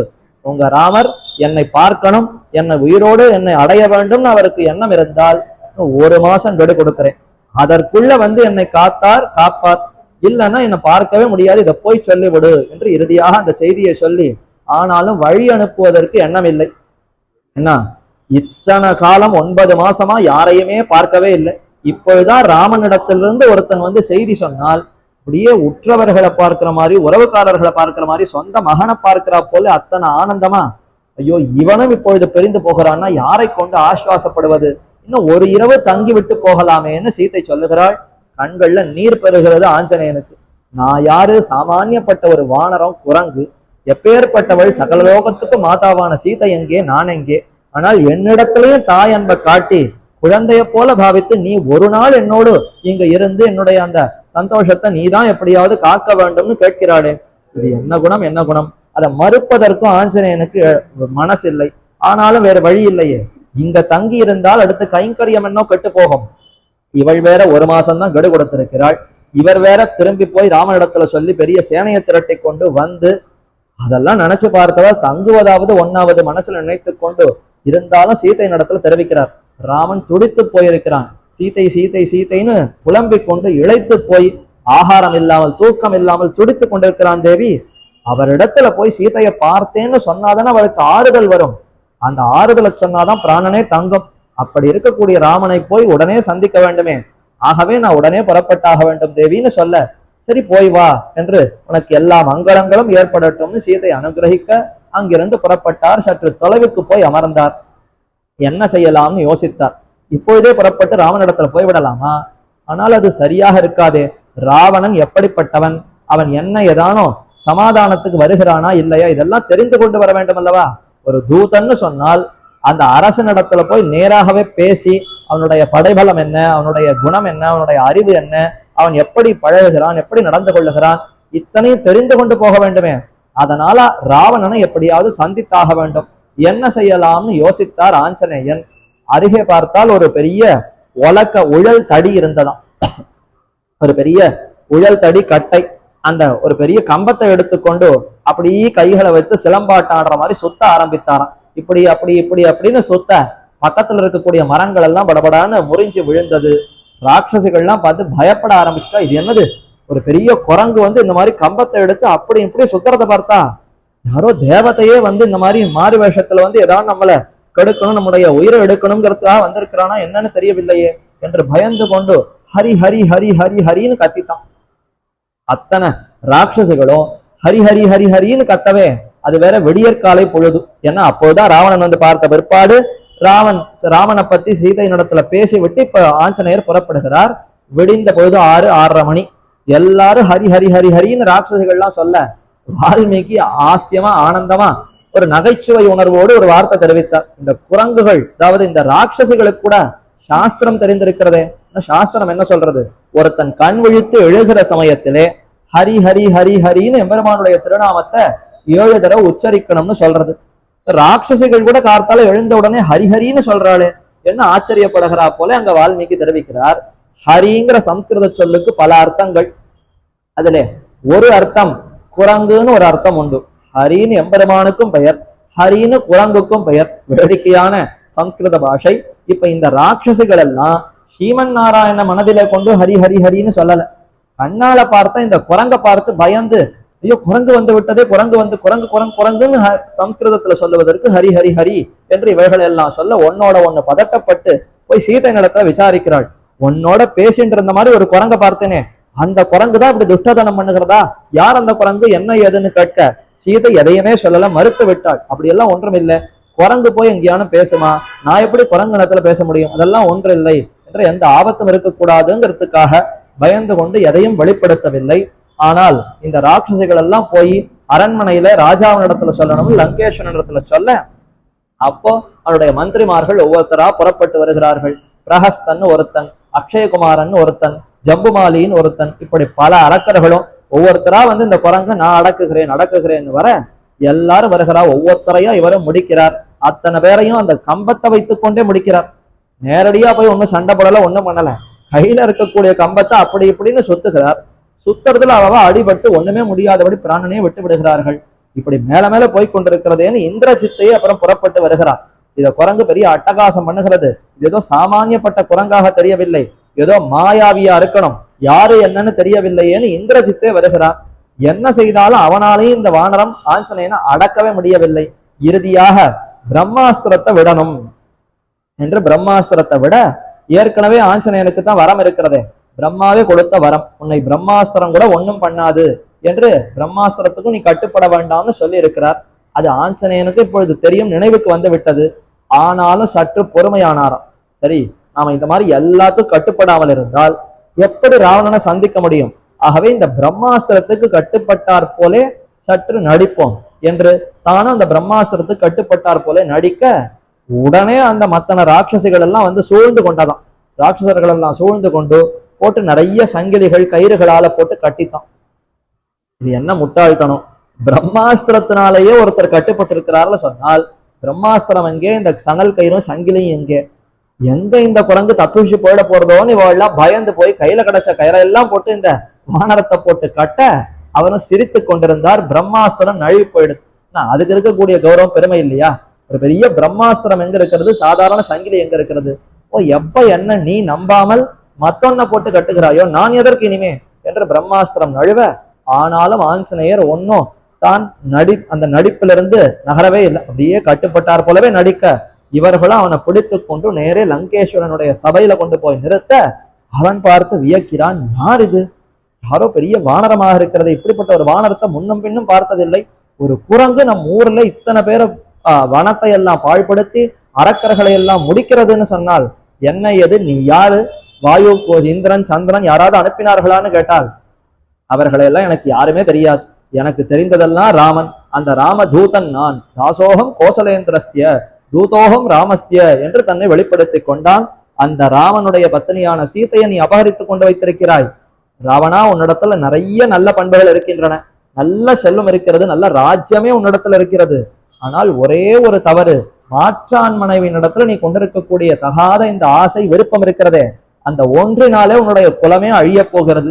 ஆனால் இப்போ உனக்கு ஒரு வாய்ப்பு அளிக்கிறேன், நீ மட்டும் திருந்தி இந்த ராமனிடத்துல சீதையை ஒப்புவித்தால் உனக்கு எல்லா நன்மைகளும் ஏற்பட்டு விடும்னு உபதேசித்தான். ஆனாலும் ராவனுடைய புத்தியில அது ஏறவே இல்லை. ராமன் அற்ப மானிதன், அவன் போய் எனக்கு நிகரா, தான் போல வெண்ணெழுந்தான் தரணியாலும் அது கண்டு தரித்திருப்பான் அரக்கர்தங்கள் கோன் போலும் புன்னமன்ன 20 தோல் துணித்தான். பெரிய திருமொழியில திருமங்கையாழ்வாருடைய பாசுரம். ராவணனுக்கு எவ்வளவு கர்மம்னா, ஒரு அற்ப மனிதனான ராமன் நான் போய் அந்த ராவணனை அழிக்கிறேன்னு இப்படி புறப்பட்டு வந்தால் அதை கண்டு ராவணன் பொறுத்திருப்பனா? நான் எவ்வளவு பெரிய லங்கேஸ்வரன், எவ்வளவு பிரம்மாவனிடத்திலேயே வரத்தை பெற்றிருக்கணும், பலம்சாலி, எத்தனை தேவர்களையும் அடக்கி இருக்கக்கூடிய சிறந்த வீரன், எனக்கு முன்னாடி அவன் ஒரு வீரனா என்று இவ்வளவு கர்வத்தோடு இருந்தானா அந்த ராவணன். அப்படிப்பட்ட ராவணனையே ராமன் அழித்தான் அங்க திருமங்கை ஆழ்வார் கொண்டாடுகிறார். அத்தனை கர்வத்தோடு எனக்கு நிகர் அந்த ராமன் ஆக முடியுமா? அந்த ராமன் எவ்வளவு அற்பன்னு சொல்ல, அப்ப அந்த ஆஞ்சநேயர் சொல்லிக்கிறார், பிரம்மா ஸ்வயம்பூ சதுரானனோவா ருத்ரஸ்திரிநேஸ்த திரிபுராந்தகோவா.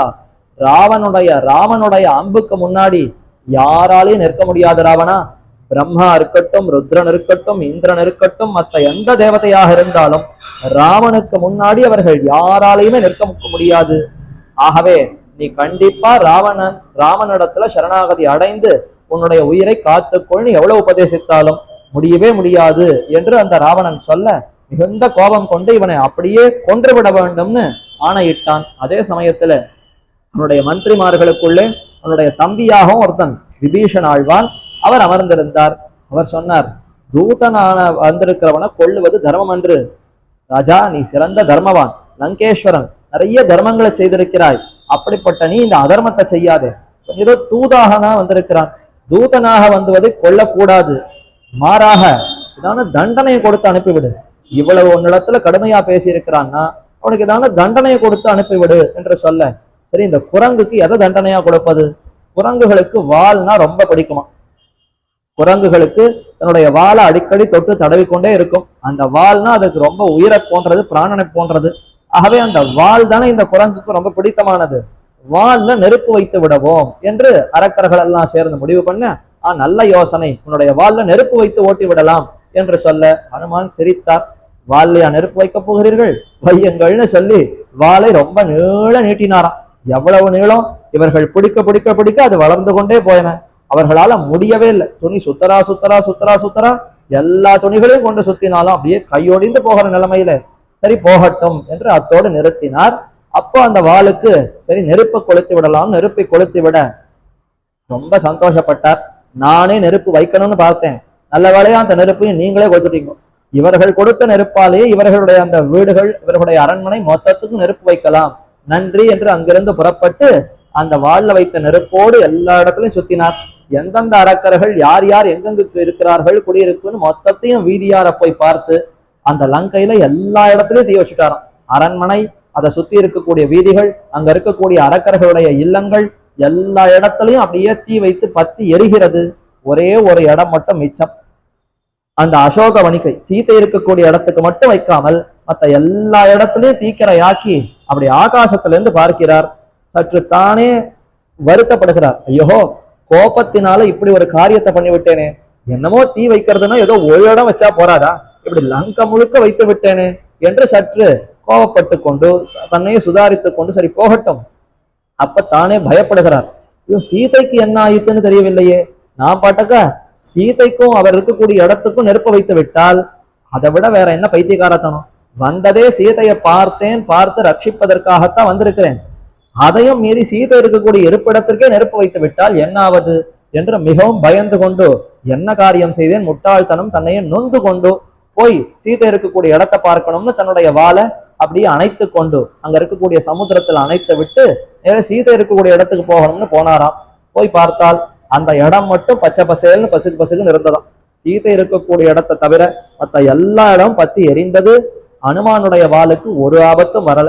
ஏன்னா ராட்சசிகள் அனுமானுடைய வாளுக்கு நெருப்பு வைக்கப்பட்டதுங்கிற செய்தியை பேசிக்கிறச்ச சீதை அங்கிருந்தே அனுகிரகித்தாளாம். ஹனுமானுடைய வால்ல நெருப்பே நீ சுடக்கூடாது, அந்த ஆஞ்சநேயனுடைய வால்ல நீ இருக்கிற வரைக்கும் அவருக்கு ஹிதமா குழுகுழுன்னு இருக்கணுமே தவிர துளியும் அந்த நெருப்பினுடைய உஷ்ணமே இருக்கக்கூடாது என்று ஆசீர்வதிக்க, அதனாலேயே ஆஞ்சநேயனுக்கு ஒண்ணுமாகாமல் இருந்தது. ஆஞ்சநேயன் வந்து சேவிக்க சீதையும் விசாரிக்கிறாள், நெருப்பு வைத்தார்களாமே ஒன்னும் ஆகலையான்னா, தேவி உன்னுடைய கட்டாட்சம் இருக்கிற வரைக்கும் நமக்கு என்ன ஆபத்து வரும்? ஒன்றுமில்லை.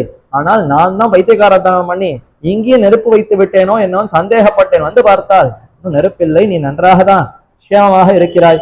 சரி போய்விட்டு வருகிறேன், ராமனிடத்துல போய் செய்தியை சொல்ல வேண்டும், விடை கொடுக்க வேண்டும்னு பிரார்த்திக்க, சீதையும் நன்றாக போய்விட்டு வா, உனக்கு மங்களம் ஏற்படட்டும், ஜெயம் ஏற்படட்டும்னு சொல்ல பெருத்த உருவம் எடுத்துக்கொண்டு ஆஞ்சநேயர் புறப்பட்டு வருகிறார். அதே போல மார்க்கம், எந்த மார்க்கத்தின் வழியாக போனாரோ அதே மார்க்கத்துல திரும்பி வருகிறார். கிட்டக்க வரும் பொழுதே குட்டி குட்டி குரங்குகளுக்கெல்லாம் சந்தோஷமா. ஆஞ்சநேயர் வருகிற அந்த தோரணையை பார்த்தாலே நிச்சயம் வெற்றிதான். அவர் சீதையை பார்த்துட்டார், சீதையை பார்த்தாச்சுன்னு எல்லா வானரங்களும் குதிக்க ஆரம்பித்தனமா. எப்படின்னு பெரிய வானரங்கள்லாம் கட்டுறான். சின்ன வானரங்கள் உங்கள்லாம் சிறியவர்கள், உங்களுக்கு என்ன தெரியும்? ஆஞ்சநேயர் இன்னும் கிட்டக்கவே வரல, வர்றதுக்கு முன்னாடியே என்னமோ குதிக்கிறீர்கள். என்ன நீங்கள்லாம் வயதான பெரியவரும் ஒன்னும் தெரியறது இல்லை.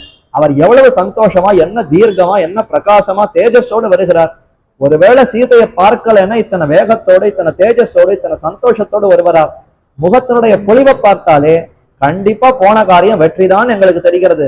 பெரியவர்கள் அவங்களுக்கு ஒன்றும் தெரியலையே என்று இவர்கள்லாம் கரகோஷம் செய்து கூச்சலிட்டு சந்தோஷப்பட்டனரா. அவர் வந்தார். எங்கிருந்து? அங்க லங்கையிலிருந்து புறப்பட்டவர் இப்ப மேற்கு தொடர்ச்சி மலை, அதனுடைய இறுதியா இருக்கக்கூடிய மகேந்திரகிரி, திருக்குறுங்குடிங்கிற திவ்யதேசம்னு பார்த்தோமே, அதுதான் மகேந்திரகிரிங்கிற பர்வதம்.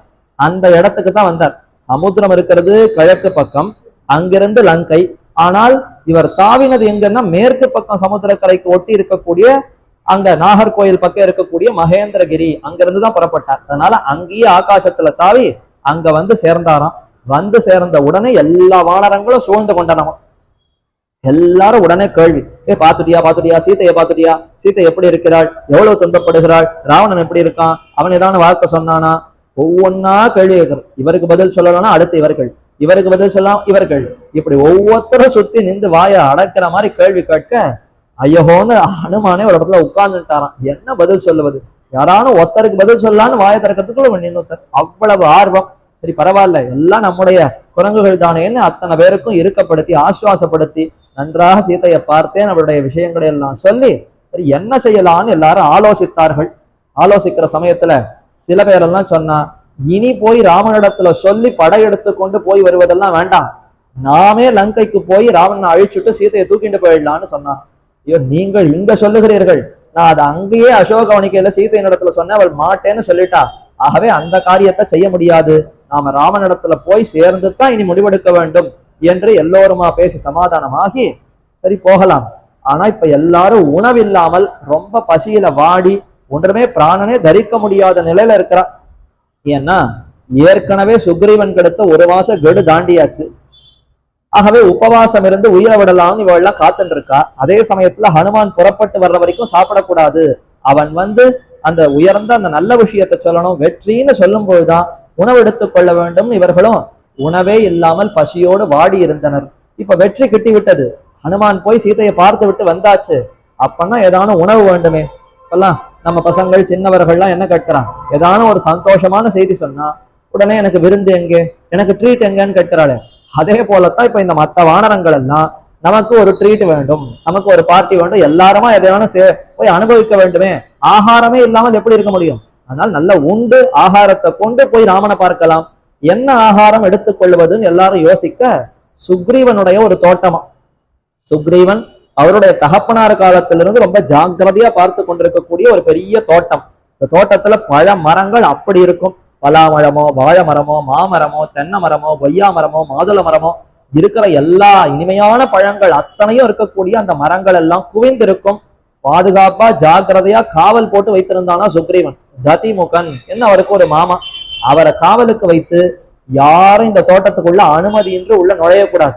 அது என்னுடைய உறவுக்காரர்களா இருந்தா கூட நீ தடுத்து நிற்கணும், என் அனுமதியோடு தான் அவர்கள் உள்ளே போகணும்னு அவ்வளவு கட்டும் காவலமா வைத்திருந்தானா. அந்த தோட்டம் இவர்கள் கண்ணுக்கு பட்டது, இன்னைக்கு போய் துவம்சம் பண்ணிடலாம், அங்க இருக்கக்கூடிய மொத்த பழங்களையும் நாம சாப்பிட்டு நல்லா தெம்பா போய் ராமனிடத்துல சொல்லணும் என்று எல்லா வானரங்களும் உள்ள நுழைந்தன. கதிமுகன் தடுத்தான். ஆஞ்சநேயனை ஓங்கி ஒரு அற அடிச்சார். ஹனுமார் போய் இப்படி செய்வாரா? ஹனுமார் ரொம்ப அடக்கமானவர், வினய சம்பன்னர், அவ்வளவு ஒழுக்கமானவர்னு பார்க்கிறோம். ஆனா அவருடைய சந்தோஷத்தை கூட கட்டுப்படுத்த முடியலையா. என்ன நீ இப்படி தடுத்து கொண்டிருக்கிறாய், நாங்கள்லாம் எவ்வளவு பெரிய காரியத்தை சாதித்த விட்டு இப்ப ராமனை போய் பார்க்கணுங்கிற அந்த ஆசையிலையும் அந்த அன்பையும் துடித்து கொண்டிருக்கிறோம், இப்ப போய் தடுக்கிறாயேன்னு ஓங்கி ஒரு அற வைக்க, சரி உள்ளே போன்னு அனுமதி அளிக்க எல்லாரும் உள்ள போனார்கள். சாமானியப்பட்ட குரங்கு உள்ள நுழைந்தாலே தாங்க முடியாது, இத்தனை குரங்குகளும் ஆஞ்சநேயரமா சேர்ந்து உள்ள நுழைந்தார்கள்னா துவம்சம். ஒரு பழம் மிச்சம் இல்ல, ஒரு மரம் ஒழுங்கா இல்ல, எல்லாத்தையும் துவம்சமாக்கி எல்லாரும் ராமனை பார்க்கணும்னு புறப்பட்டார்களாம். போய் சுக்ரீவன் இடத்துல கதிமுகன் போய், உன்னுடைய தோட்டம் போச்சு, உன் உயிரே போச்சுன்னு நானும். உயிர் போச்சா?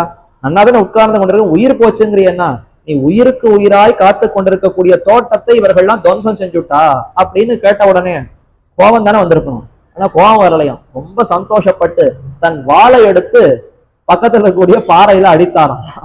இது என்ன காரியம்?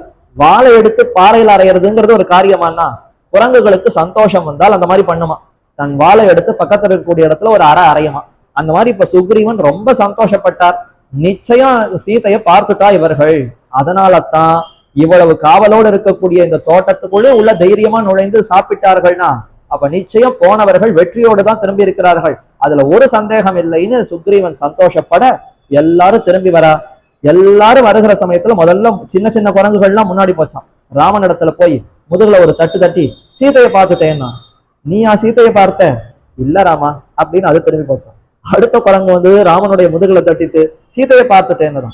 நீ சீதையை பார்த்தாயான்னா, நான் சீதையை பார்க்கல. இப்படியே ஒவ்வொரு குரங்கா வந்து ராமனுடைய முதுக தட்டி தட்டி சீதையை பார்த்துட்டேன்னு ஒவ்வொன்றும் நகர்ந்தது. இறுதியா கடைசியா அனுமார் வந்தார். அவர் தான் உண்மையில சீதையை பார்த்தவர். ஆனாலும் அந்த வெற்றி எங்களுடைய எஜமானர் பார்த்தா என்ன, நாங்கள் பார்த்தா என்ன, நாங்கள் தான் பார்த்தோங்கிற அளவுக்கு சந்தோஷமா வந்து சொல்ல ராமன் மிகுந்த சந்தோஷப்பட்டார். இப்படி ஒரு ஒரு ஒரு இணைப்பா, இப்படி ஒரு அன்பா இந்த வானரங்களுக்குன்னு பார்த்தவர். ஹனுமான் வந்த உடனே கேட்கிறார், நீ தானே போய் பார்த்து வந்தாய், என்ன பார்த்தாய் சொல்லுன்னு கேட்க, உடனே திருஷ்டா சீதான்னு தெரிவித்தார் ஆஞ்சநேயர். கண்டேன் சீதையின்னு கம்பர் தமிழ்ல சொன்னார். சீதையின்னு தொடங்கி இருக்கலாம். சீதையின்னு தொடங்கி இருந்தால் ராமன் அப்பொழுதே பிராணனை விட்டிருப்பார். ஏன்னா ஏற்கனவே இவ்வளவு மாசம் பிரிந்து சீதை இருக்காளா இல்லையா எப்படி என்னன்னு தெரிந்து கொள்ளணும்னு துடித்து கொண்டிருக்கிறார். அவரிடத்துல கண்டேன்னு சொன்னால் அப்ப போனவன் சீதையை பார்த்துட்டான், நிச்சயமா அவருக்கு சந்தோஷம் ஏற்படும். ஆனா சீதையின்னு தொடங்கினால், சீதையின்னு தொடங்குகிறானே இவன் பார்த்தானா பார்க்கலையா என்ன சொல்ல போகிறான்ற அந்த துடிப்பிலேயே பிராணனே போயிட ராமனுக்கு. அதனால ரொம்ப சச்சிவோத்தமன், அறிவிலே சிறந்தவன், தலைவன்.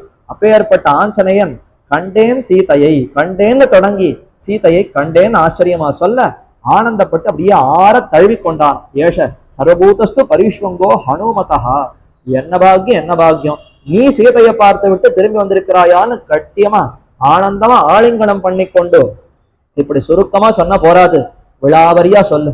யாத்திரைக்கு போய் திரும்பி வந்திருப்போம், வந்த உடனே யாத்திரை எப்படி இருந்ததுன்னு ஒரு வார்த்தை கேட்பா. நன்னா இருந்தது, போனோம், நன்னா சேவிச்சோம், 10 நாள் நன்னா திரும்பி வந்தோம். இப்படியா சொல்வது? இப்படி சொல்லக்கூடாது.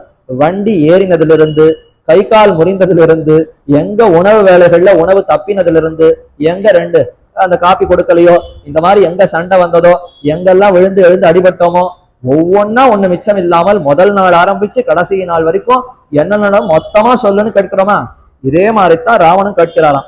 நீ எப்படி கடலை தாவினாய், எப்படி அங்க போய் என்ன பார்த்தாய், அங்கு என்னெல்லாம் இருந்தன, எப்படி என்னென்ன நடைபெற்றன, ஒவ்வொன்றாக சொல் என்று கேட்க ஒவ்வொன்னத்தையும் விழாவரியாக சொல்லி இறுதியாக சீதை சொன்ன அந்த கெடு, 1 மாசம் கெடு கொடுத்திருக்கிறாள் ராமா, ஆகவே ரொம்ப துரிதமா பயன்படணும், இனிமே இன்னும் தாமதிக்கவே கூடாது, எவ்வளவு சீக்கிரம் நாம அங்க போகிறோமோ அவ்வளவு சீக்கிரம் நாம சீதையை மீட்டெடுத்து விட வேண்டும் என்று சொல்ல, சரி போகலாம், இன்றைக்கு உத்தர நட்சத்திரம், நாளை ஹஸ்த நட்சத்திரம், ஹஸ்த நட்சத்திரத்திலிருந்து நாம புறப்படலாம் என்று ராமன் சொல்ல, சரின்னு எல்லா சேனைகளும் புறப்பட்டன.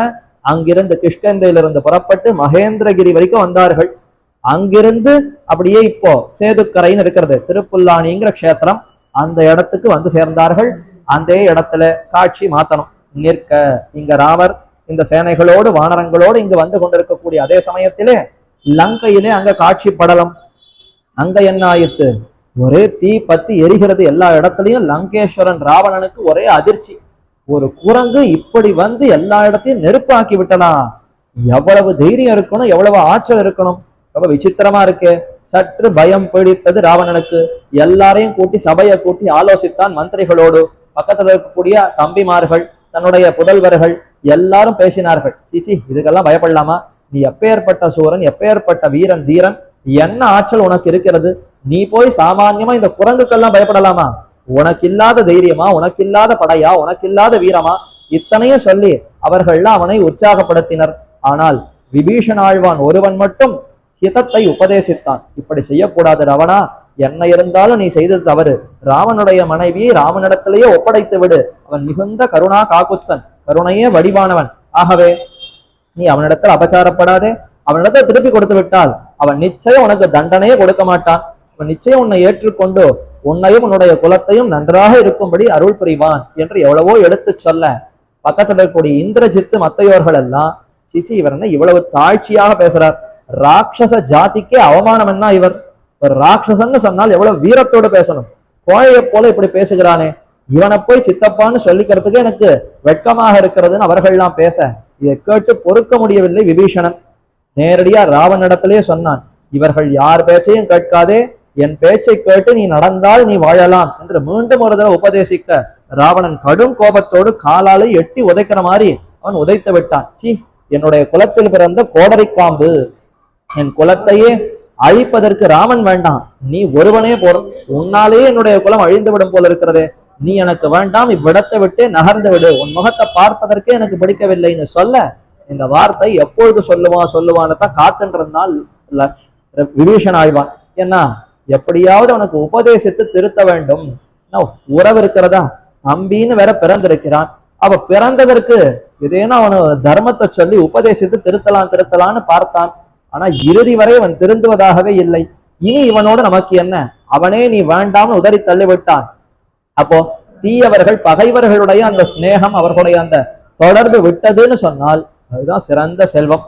நமக்கு இப்பொழுது ராமனுடைய சம்பந்தம் வேண்டும் என்று புறப்பட்டான். மிகுந்த சந்தோஷத்தோடு அக்கறையில ராமன் எங்க இருக்கிறானோ அங்கு போய் சேருவேன் என்று முடிவெடுத்து தன்னுடைய கிரகத்தை நோக்கி வந்தான். எல்லாரையும் விட்டுட்டான். நீங்கள் எல்லாம் இங்கேயே இருங்கள். அந்த விபீஷணாழ்வான் தன்னுடைய 3 உறவுக்காரர்களையும் சீதையினுடைய சேவகத்திற்காக வைத்திருந்தான். தன்னுடைய மனைவி, தன்னுடைய தாயார், தன்னுடைய பெண், அதுல 3 பேர். ஒருத்தி அனலான்னு ஒருத்தி, சரமான்னு ஒருத்தி, திரிஜடான்னு ஒருத்தி. இப்படி 3 பேரும் விபீஷணாழ்வானோடு தொடர்புடையவர்கள், உறவினர்கள்.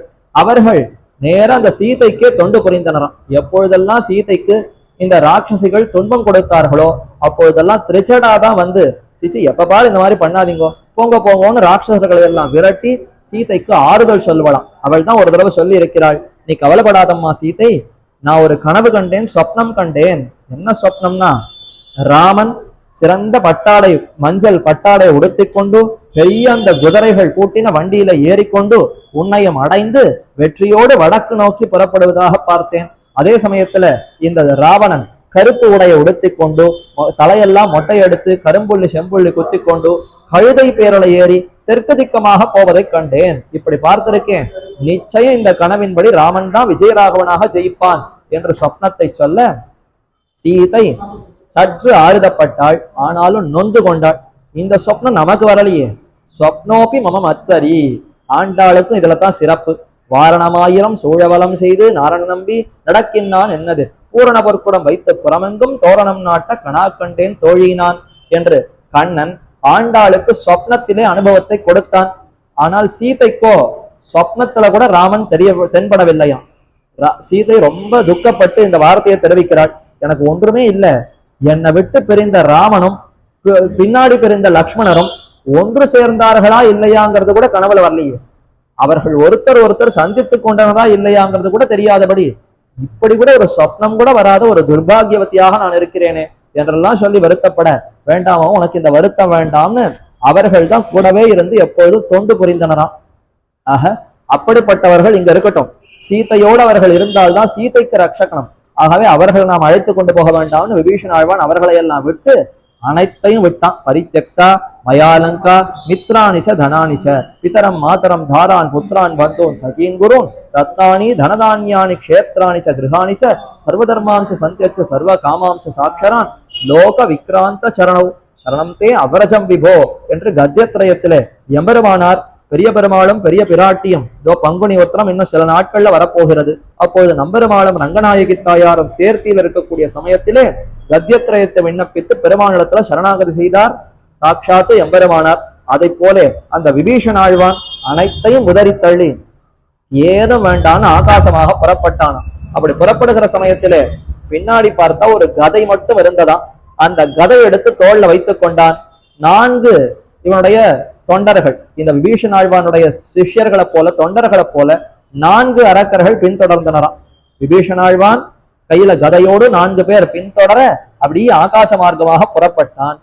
எல்லாத்தையும் விட்டாச்சே, இந்த கதையை மட்டும் ஏன் விடலைன்னு கேள்வி கேட்டுட்டார் ஆச்சாரியர். அது ஒண்ணும் இல்ல, அவன் எல்லாரையும் அழைத்து கொண்டு போகலாம்னு கேட்டாலும் யாரும் வரல, யாரும் விபீஷண ஆழ்வானோடு வருவதற்கு சம்மதிக்கவில்லை.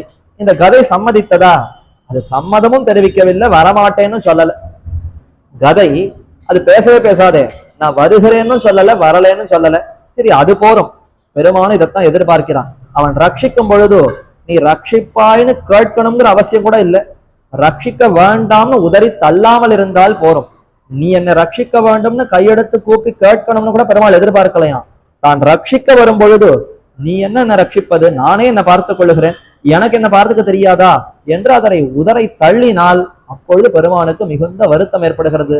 அதை போலத்தான் இங்க விபீஷண ஆழ்வான் பார்த்தான், இந்த கதை உன்னோடு வரமாட்டேன்னு சொல்லலையா, இது போறோம், இதை எடுத்துக்கொள்ளுகிறேன்னு கதை எடுத்துக்கொண்டு புறப்பட்டான். 4 தொண்டர்கள் அவனை பின்தொடர்ந்தார்கள். கஸ்தயேவ வியதிஷ்டத, ஆகாச மார்க்கமாக புறப்பட்டவன் அப்படி இந்த லோகத்துக்கு ஆஜகாம முகூர்த்தேன யத்ர ராமஸ்ஸ லக்ஷ்மணஹ, லக்ஷ்மணனோடு சேர்ந்திருக்கக்கூடிய ராமன் எங்க இருக்கிறானோ அந்த திக்கை நோக்கி அந்த இடத்தை நோக்கி வந்தானாம். ஏற்கனவே பலரும் லக்ஷ்மணரை விட்டு ராமனை மட்டும் பற்றி எவ்வளவு துன்பப்பட்டார்கள். அந்த மாதிரி நம்ம போகக்கூடாது. ஆகவே ராமனை பற்றணும்னா லக்ஷ்மணனை முன்னிட்டு தான் பற்ற வேண்டும். லக்ஷ்மணனோடு சேர்ந்திருக்கக்கூடிய ராமன் எங்க இருக்கிறானோ அங்கு செல்வோம், அதுதான் நமக்கு கதி என்று புறப்பட்டு சர்வலோக சரண்யாய ராகவாய மகாத்மனே நிவேதித மாம் க்ஷிப்ரம் விபீஷணம் உபஸ்திதம் வந்து அப்படி அக்கறையிலிருந்து இக்கரைக்கு புறப்பட்டு வந்து சேர்ந்தான். ஆஜகாமன்னு வால்மீகி தெரிவித்தான். இவ்வளவு நேரம் நாம பார்த்தது லங்கையில இருக்கக்கூடிய இடம் தானே. அப்ப லங்கையிலிருந்து பார்த்து கொண்டு இருந்தால் என்ன சொல்லி இருக்கணும், ஜகாமன்னு சொல்லி இருக்கணும். ஏன்னா லங்கையிலிருந்து புறப்பட்ட விபீஷணன் சென்று அடைந்தான்னு சொல்லணும். ஆனா வந்து சேர்ந்தான்னு சொல்றாரு. என்ன வால்மீகி மனசால எப்பொழுதும் ராமன் இருக்கக்கூடிய இருப்பிடத்துலதான் இருக்கார். ஏதோ ஒரு காட்சிக்கு லங்கையில என்ன நடந்ததுன்னு விவரிக்கிறாரே தவிர அவர் தன்னுடைய மனதையெல்லாம் ராமனிடத்துல தானே கொண்டிருக்கிறார். அப்ப நம்மிடத்தை நோக்கி வரும்பொழுதுதான் வந்தோம், வந்து சேர்ந்தான்னு சொல்லுவோம். வால்மீகி மனசால எப்போதும் ராமனிடத்துல இருக்கிறதுனால விபீஷணன் சென்று சேர்ந்தான்னு சொல்லலையாம், விபீஷணன் வந்து சேர்ந்தான்னு சொல்றார். அப்படி வந்தான். வந்து தலை பெய்தோம் அங்கன்மா ஞாலத்தரசர் விமான பங்கமாய் நின் பள்ளிக்கட்டிற்கு சங்கம் இருப்பார் போல் வந்து தலை பெய்தோம் ஆண்டாள் தெரிவிக்கிறாளா.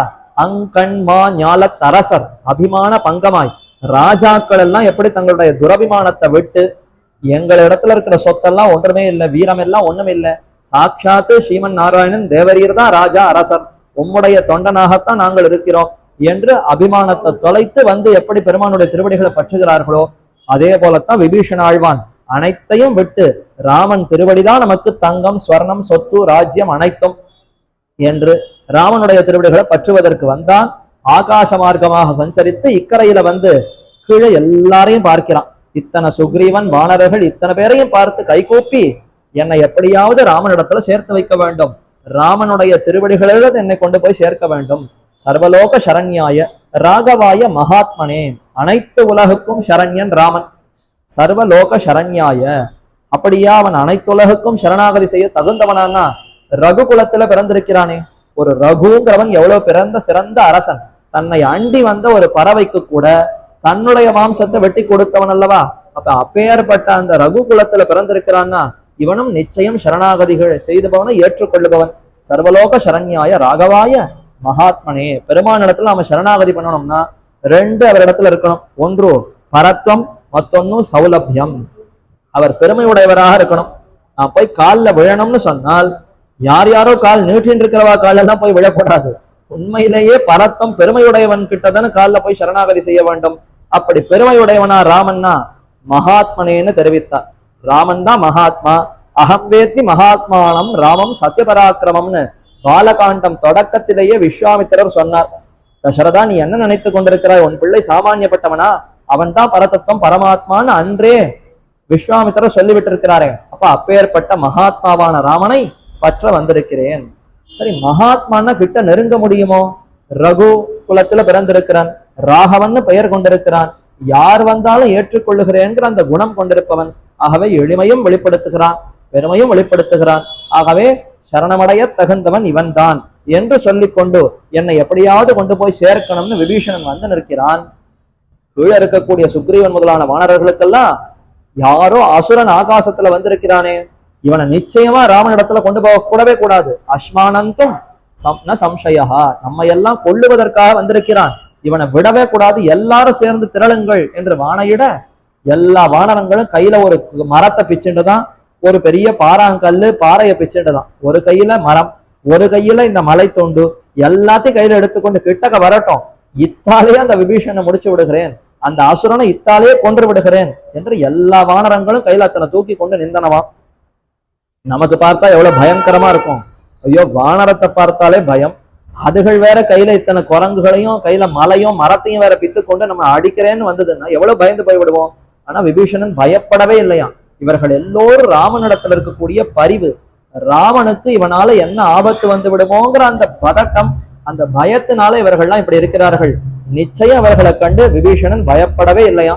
ரொம்ப தைரியமாக இருந்து உங்கள் எல்லோரிடத்திலையும் பணிந்து கேட்டுக்கொள்ளுகிறேன், நிச்சயம் நீங்கள் கொண்டு போய் என்ன ராமனிடத்துல சேர்க்க வேண்டும். நான் யாருன்னா, நான் அந்த ராவணஸ்ய அனுஜோ பிராதா, ராவணனுக்கு பின் பிறந்தவன் விபீஷணன் என்று எனக்கு பெயர். இது ஏன் சொல்லிக்கிறார்னா, நாம சரணாகதி செய்யும் பொழுது நம்முடைய குற்றங்களை சொல்லணும். அகமஸ்மி அபராதானா மாலயா என்று நம்முடைய குற்றங்களை சொல்லிக்கொண்டு பெருமானிடத்துல சரணாகதி பண்ணணும். நான் யார் தெரியுமா, எவ்வளவு பெரியவன் தெரியுமா என்று கர்வத்தோடு போய் பெருமானுடைய திருவடிகள்ல விழக்கூடாது. என்னுடைய கர்வம் எல்லாம் தொலைத்து கொண்டு உண்மையில நான் ஒன்றுமே இல்லாத தாழ்ந்தவன் என்று சொல்லி கொண்டு போய் தானே சரணாகதி பண்ணணும். அதனாலதான் இப்போ இவன் தன்னுடைய தாழ்ச்சியை சொல்லிக் கொள்ளுகிறானா. நான் யாரு, விபீஷணன் வெறும சொன்னா போறமே, ராவணஸ்ய அனுஜோ பிராதா, ராவணன் எவ்வளவு தீயவன், உலகத்துல ராவணன் தீயவன்கிறத எல்லாருமே நன்கு அறிவர்களா. அப்பேற்பட்ட ராவணனுக்கு பின் பிறந்தவன், அவன் எந்த கர்ப்பத்துல தங்கி வெளிவந்தானோ அதே வயிற்று கர்ப்பத்துல தான் நானும் இருந்து பின்னாடி பிறந்திருக்கேன். அப்பன்னா அவனுக்கு இருக்கக்கூடிய குற்றமும் எனக்கு உண்டு. அவன் எங்கிருந்து பிறந்தானோ அதே இடத்துல இருந்து நானும் பிறந்திருக்கிறேன்னா அவனுக்கு என்ன குற்றங்களோ அதை போல 2 மடங்கு என்னிடத்துல இருக்குன்னு வச்சுக்கோங்க. அப்ப இத்தனை குற்றங்களோடு நான் வந்திருக்கிறேன், ஆனால் ராமன் என்னை கைவிட மாட்டாருங்கிற உறுதியோடு வந்திருக்கிறேன். நிச்சயம் நீங்கள் என்னை கொண்டு போய் ராமனிடத்துல சேர்க்க வேண்டும் என்று மன்றாடுகிறான். சரணாகதி செய்ய வந்திருக்கிறேன், ராமனிடத்துல அபயம் கேட்டு வந்திருக்கிறேன் என்று தைரியமா தன்னுடைய அந்த எண்ணத்தை சொல்ல, இவர்களெல்லாம் இப்ப ஒன்று சேர்ந்து உன்னை என்ன ஆனாலும் உள்ள விடுவதாக இல்லை. முதல்ல எல்லாரும் ஒன்று கூடினார்களாம். எல்லாரும் கூடி பேச ஆரம்பித்தார்கள். என்ன செய்யலாம், இவனை எப்படி ராமனிடத்துல கொண்டு போய் சேர்க்க முடியும்? விரோதி பட்சம், எதிர்பட்சத்திலிருந்து வந்தவனை எப்படி கூட்டிக் கொள்ள முடியும்?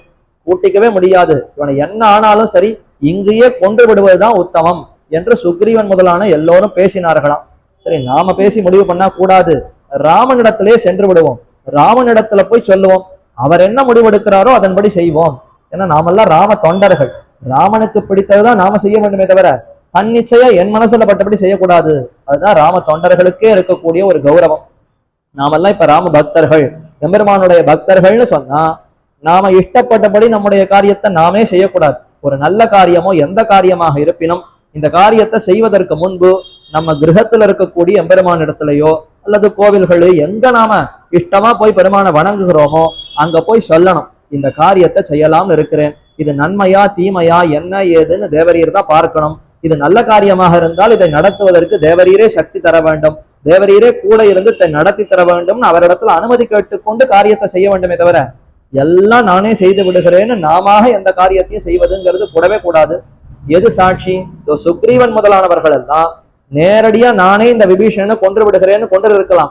ஆனா அப்படி செய்யக்கூடாது. ராமனுடைய திருவுள்ளம் என்னன்னு தெரிந்து கொண்டுதான் முயற்சிக்க வேண்டுமே தவிர நாம ஒரு காரியத்தை செய்வதுங்கிறது கூடாதுன்னு எல்லோரும் வந்து ராமனிடத்துல விண்ணப்பித்தார்களாம். ராமா, உன்னிடத்துல அபயம்னு கேட்டு ஒரு அரக்கன் வந்திருக்கிறான். அத்தோட தங்களுடைய எண்ணத்தையும் சேர்த்து சொன்னார்கள்.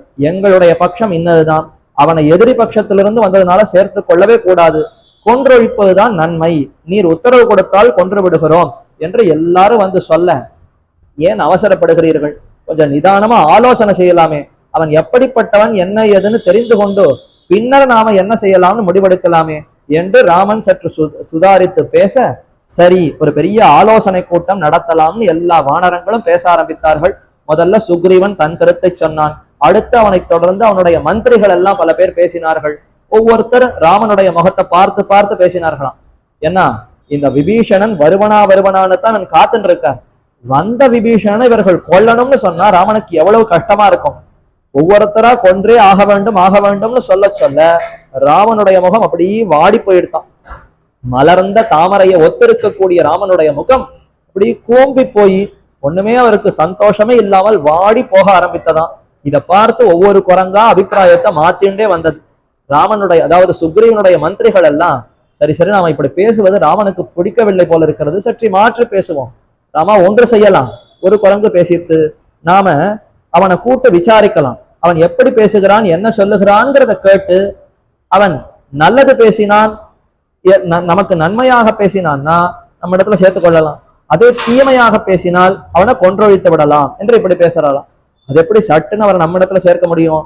நாம ஒரு தூதுவனை அனுப்புவோம், நம் சார்பாக ஒரு தூதனை அவன் இடத்துல அனுப்புவோம். அந்த தூதன் போய் அவன் இடத்துல பேசி தெரிந்து கொண்டு வரவட்டும், அதற்கு பின்னர் முடிவு செய்து கொள்ளலாம் என்று இப்படியெல்லாம் பலவாறாக பேச எல்லாரும் கடைசி பட்சம் சுக்ரீவனை சேர்த்து கொள்ள கூடாதுன்னா பெரும்பாலும் பேசினர். ராமனுடைய முகம் மலரவே இல்லை, அவர் ஒன்னும் வார்த்தையே சொல்லல. ஹனுமான் பார்த்தார், இதுவரைக்கும் நாம பொறுமையா இருந்துட்டோம், இனி பேசியே ஆக வேண்டிய நிலைமை. ஏன்னா அவர் ஒருத்தர் தான் விபீஷணன் நேர பார்த்திருக்கிறார். இத்தனை வானரங்களும் விபீஷணன் எப்படிப்பட்டவன் நேர போய் பார்த்ததே கிடையாது. இவர் தான் இக்கரையிலிருந்து அக்கறைக்கு போய் லங்கைக்குள்ளேயே போய் விபீஷணன் எப்படிப்பட்டவன் தெரிந்து கொண்டு வந்தவர். ஆகவே ராமா, நான் தான் முதல்ல பேசி இருக்கணும், இருந்தாலும் பெரியவர்கள் பேசட்டும்னு காத்து கொண்டிருந்தேன். இப்பொழுது சொல்லுகிறேன் ராமா, நிச்சயம் சுக்ரீவனை ஏற்றுக்கொள்ள வேண்டும். மத்தையோர்கள்லாம் பேசும் பொழுது சுக்ரீவன் தோஷமுடையவன், நிறைய குற்றங்கள் புரிந்திருக்கிறான், கை கொள்ளக்கூடாது, அவனை ஏற்றுக்கொள்ளக் கூடாதுன்னு அவர்கள் பேசினார்கள். ஆனா ஆஞ்சநேயன் சொன்னார், அவர் சிறந்த நற்பண்புகள் கொண்டிருப்பவர், தர்மமே நன்காக கடைபிடிப்பவர், தர்மத்திலேயே ஊற்றமுடையவர், அவர் சிறந்த நல்லவர், ஆகவே அவரை ஏற்றுக்கொள்ள வேண்டும். இது ஹனுமான் சொன்னார். அப்ப ரெண்டு பட்சம், ஒன்னு சுக்ரீவன் முதலானவர்கள் விபீஷணன் கேட்டவன் சேர்த்து கொள்ள கூடாது என்று சொன்னார்கள். அதே ஆஞ்சநேயன் அவன் நல்லவன் சேர்த்து கொள்ள வேண்டும்னு சொன்னார். இறுதியாக ராமன் கேட்டாராம், இந்த கூட்டத்துல பேசுவதற்கு எனக்கு அனுமதி உண்டா? எல்லா குரங்குகளும் அதிர்ச்சி அடைந்து விட்டன. ராமன் தான் நமக்கு தலைவர், ஆனா அவர் நம்மிடத்துல கேட்கிறாரே, பேசுவதற்கு அனுமதி உண்டான்னு கேட்கிறாரே. ராமா, நீ என்ன சொல்லுகிறாயோ அதை நடத்துவதுதான் எங்களுடைய பொறுப்பை தவிர நாங்கள் ஏதோ பேசி முடித்தோங்கிறது இருக்கக்கூடாது. தேவரீர் என்ன சொன்னாலும் அதை ஏற்றுக்கொள்ளுகிறோம், அவசியம் நீர் சாதிக்க வேண்டும்னு சொல்ல, அப்ப ராமர் சொன்னாரா, ரெண்டு பேருடைய பட்சத்தையும் கேட்டுட்டேன், இப்ப என்னுடைய முடிவு என்ன தெரியுமா? அவன் குற்றவாளியாகவே இருப்பினும் நான் ஏற்றுக்கொள்வேன். இவர்கள் பக்கம் சுக்ரீவன் பக்கம் சொன்னது அவன் குற்றவாளி, ஏற்றுக்கொள்ள கூடாதுன்னு சொன்னார்களா? ராமன் பார்த்தார், அவன் குற்றவாளிங்கிறத ஏத்துண்டார், ஏற்றுக்கொள்ள கூடாதுங்கிறத தழுவிட்டார். அதே ஹனுமான் என்ன சொன்னார்? அவன் நல்லவன், ஏற்றுக்கொள்ள வேண்டும்னு சொன்னாரா? அவன் நல்லவன்கிறத தழுவிட்டார், ஏற்றுக்கொள்ள வேண்டும்ங்கிறத எடுத்தார். அவன் குற்றவாளியாகவே இருப்பினும் நான் அவனை ஏற்றுக்கொள்ளுவேன், இதுதான் என்னுடைய முடிவு, இதுதான் தர்மத்தினுடைய முடிவுன்னு ராமன் சொன்னாராம். அப்படி கூட உண்டா? அவன் குற்றவாளியாக இருந்தால் கூட ஏற்றுக்கொள்ள முடியுமான்னா அதுதான் சரணாகத தர்மம். ஒருத்தன் சரணம் அபயம்னு வந்து கேட்டு விட்டால் அவன் எவ்வளவுதான் குற்றம் புரிந்தவனாக இருப்பினும் அந்த குற்றத்தை பார்த்து கைவிடுவதுங்கிறது இக்ஷ்வாகு குல தர்மத்துல அது கிடையவே கிடையாது. எங்களுடைய பெரியோர்கள் எல்லாம் அப்படி நடந்தவர்களே அல்ல, ஆகவே அவனை கைவிட முடியாது என்று சொல்லி ஏற்றுக்கொண்டுகிறேன்.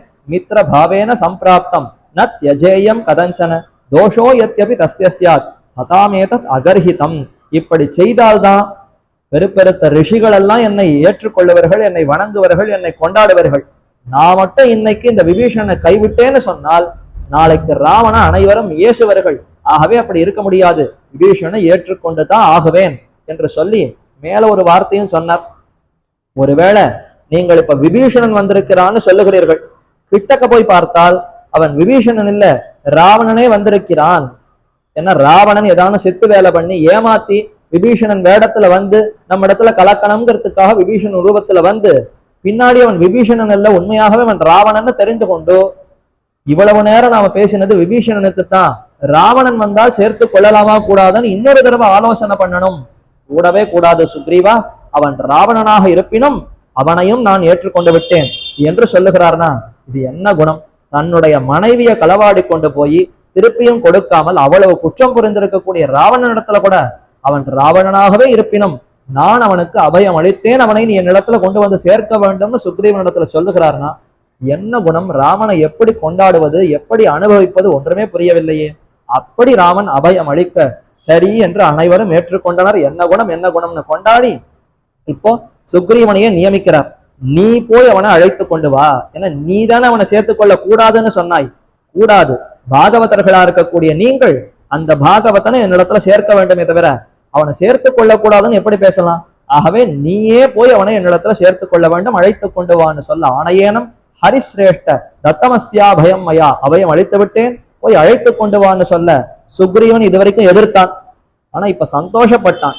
என்ன பாக்கியம் என்ன பாக்கியம், இப்ப ஏற்பட்ட ஒரு விபீஷணனை இந்த ராமனிடத்துல சேர்த்து வைக்கக்கூடிய வாய்ப்பை நமக்கு கொடுத்திருக்கிறானே இந்த ராமன் என்று சந்தோஷப்பட்டு விபீஷணனை அழைத்து கொண்டு வந்து சேர்க்கிற சமயத்துல எங்களோடு ஒருவனாக நீ ஏற்றுக்கொள்ள வேண்டும் ராமான்னு பிரார்த்தித்தார். இப்படி குணம் வருமா? நாம ஒருத்தரை எதிர்க்கிறோம்னு சொன்னால் வாழ்க்கை முழுக்க எதிர்த்துட்டு இருப்போம். ஆனா சுக்ரீவன் அப்படிப்பட்டவன் அல்ல. ஏதோ ராமன் சொல்லுவதற்கு முன்பு எதிர்த்தான்.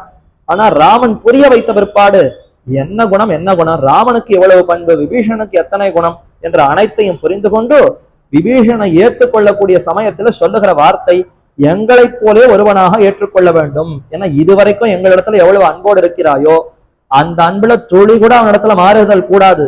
ஏன்னா அவன் இன்றைக்கு வந்தவன், நாங்கள்லாம் நேற்றே உன்னுடைய நண்பர்கள். நாமெல்லாம் எப்படி நடந்துப்போம்? புதிதாக ஒரு நண்பன் வந்தால் சற்று தள்ளி வைப்போம். எனக்கு 20 வருஷமா ஒரு நண்பன் தெரியும்னா அவனிடத்துல ரொம்ப நெருக்கமா பழகுவோம். இப்ப ராமன் இடத்துல சுக்ரீவன் அதைத்தான் சொல்றார். அவன் இன்னைக்கு வந்தவன் என்று பார்த்து ஒதுக்கி வைக்காதே, எங்களைப் போல அவனும் பழமையான அடியவன் என்று அவனை எங்களோடு சமமாக பாவித்து நீ ஏற்றுக்கொள்ள வேண்டும் சொல்ல ரொம்ப சந்தோஷப்பட்டார் அந்த ராமன். உடனே அந்த விபீஷணனை காடாலிங்கனம் செய்து கொண்டு ராமனுடைய அந்த திருவடிகள் விபீஷனுடைய அந்த திருமுடியில வைக்க சிரசா யாச்சிதம் மையான்னு பரதன் பெற்றார் போலே இந்த விபீஷனும் அந்த திருவடிகளை அப்படியே தலையாலே பூண்டு இதுவன்றோ வேண்டும், அரசமர்ந்தான் அடிசூடும் அரசையல்லால் அரசாக என்னேன் மத் அரசு தானேன்னு குலசேகராழ்வாருடைய பாசுரம். நமக்கு எது சொத்து எது செல்வம்? ராமனுடைய திருவடிகள் தான் நமக்கு சொத்தே தவிர மற்றொன்று செல்வம் அல்ல. அப்பேற்பட்ட இந்த திருவடிகள் நமக்கு வாய்த்ததேன்னு விபீஷணன் அந்த திருவடிகளை தலையால தாங்கி கொண்டு அப்படியே ஈடுபட்டு அனுபவித்து கிடக்க விபீஷண சரணாகதி ஏற்றுக்கொள்ளப்பட்டது என்பது சரித்திரம். இப்படி விபீஷணும் அந்த ராமனும் ஒருத்தருக்கு ஒருத்தர் அனுபவித்துக் கொண்டு இன்று முழுக்க இருக்கட்டும். நாளைய தினம் மேற்கொண்டு என்ன சரித்திரம் நடைபெற்றது, எப்படி அந்த ராமன் ராவணனை கொன்றொழித்து விஜயத்தை அடைந்தான், மேற்கொண்டு எப்படி பரத்வாஜ ஆசிரமத்திற்கு வந்து சேர்ந்தார் என்கிற செய்தி, அந்த சரித்திரத்தை நாளைய தினம் இதே இடத்திலே உபன்யாசத்திலே அனுபவிக்கலாம் என்று கூறி அமைகிறேன். மங்களம் கோசலேந்திராய மகனீய குணாப்தயே சக்கரவர்த்தி தனூஜாய சார்வபௌமாய மங்களம் வேத வேதாந்த வேத்யாய மேகஷ்யாமல மூர்த்தயே பும்சாம் மோகன ரூபாய புண்ணியஸ்லோகாய மங்களம். மங்களா சாசன பரைஹி மதாச்சாரிய புரோகமைஹி சர்வைஷ்ட பூர்வைர் ஆச்சாரியைஹி சத்கிருதாயாஸ்து மங்களம். ஆழ்வார் திருவடிகளே சரணம், எம்பெருமானார் திருவடிகளே சரணம், ஜீயர் திருவடிகளே சரணம்.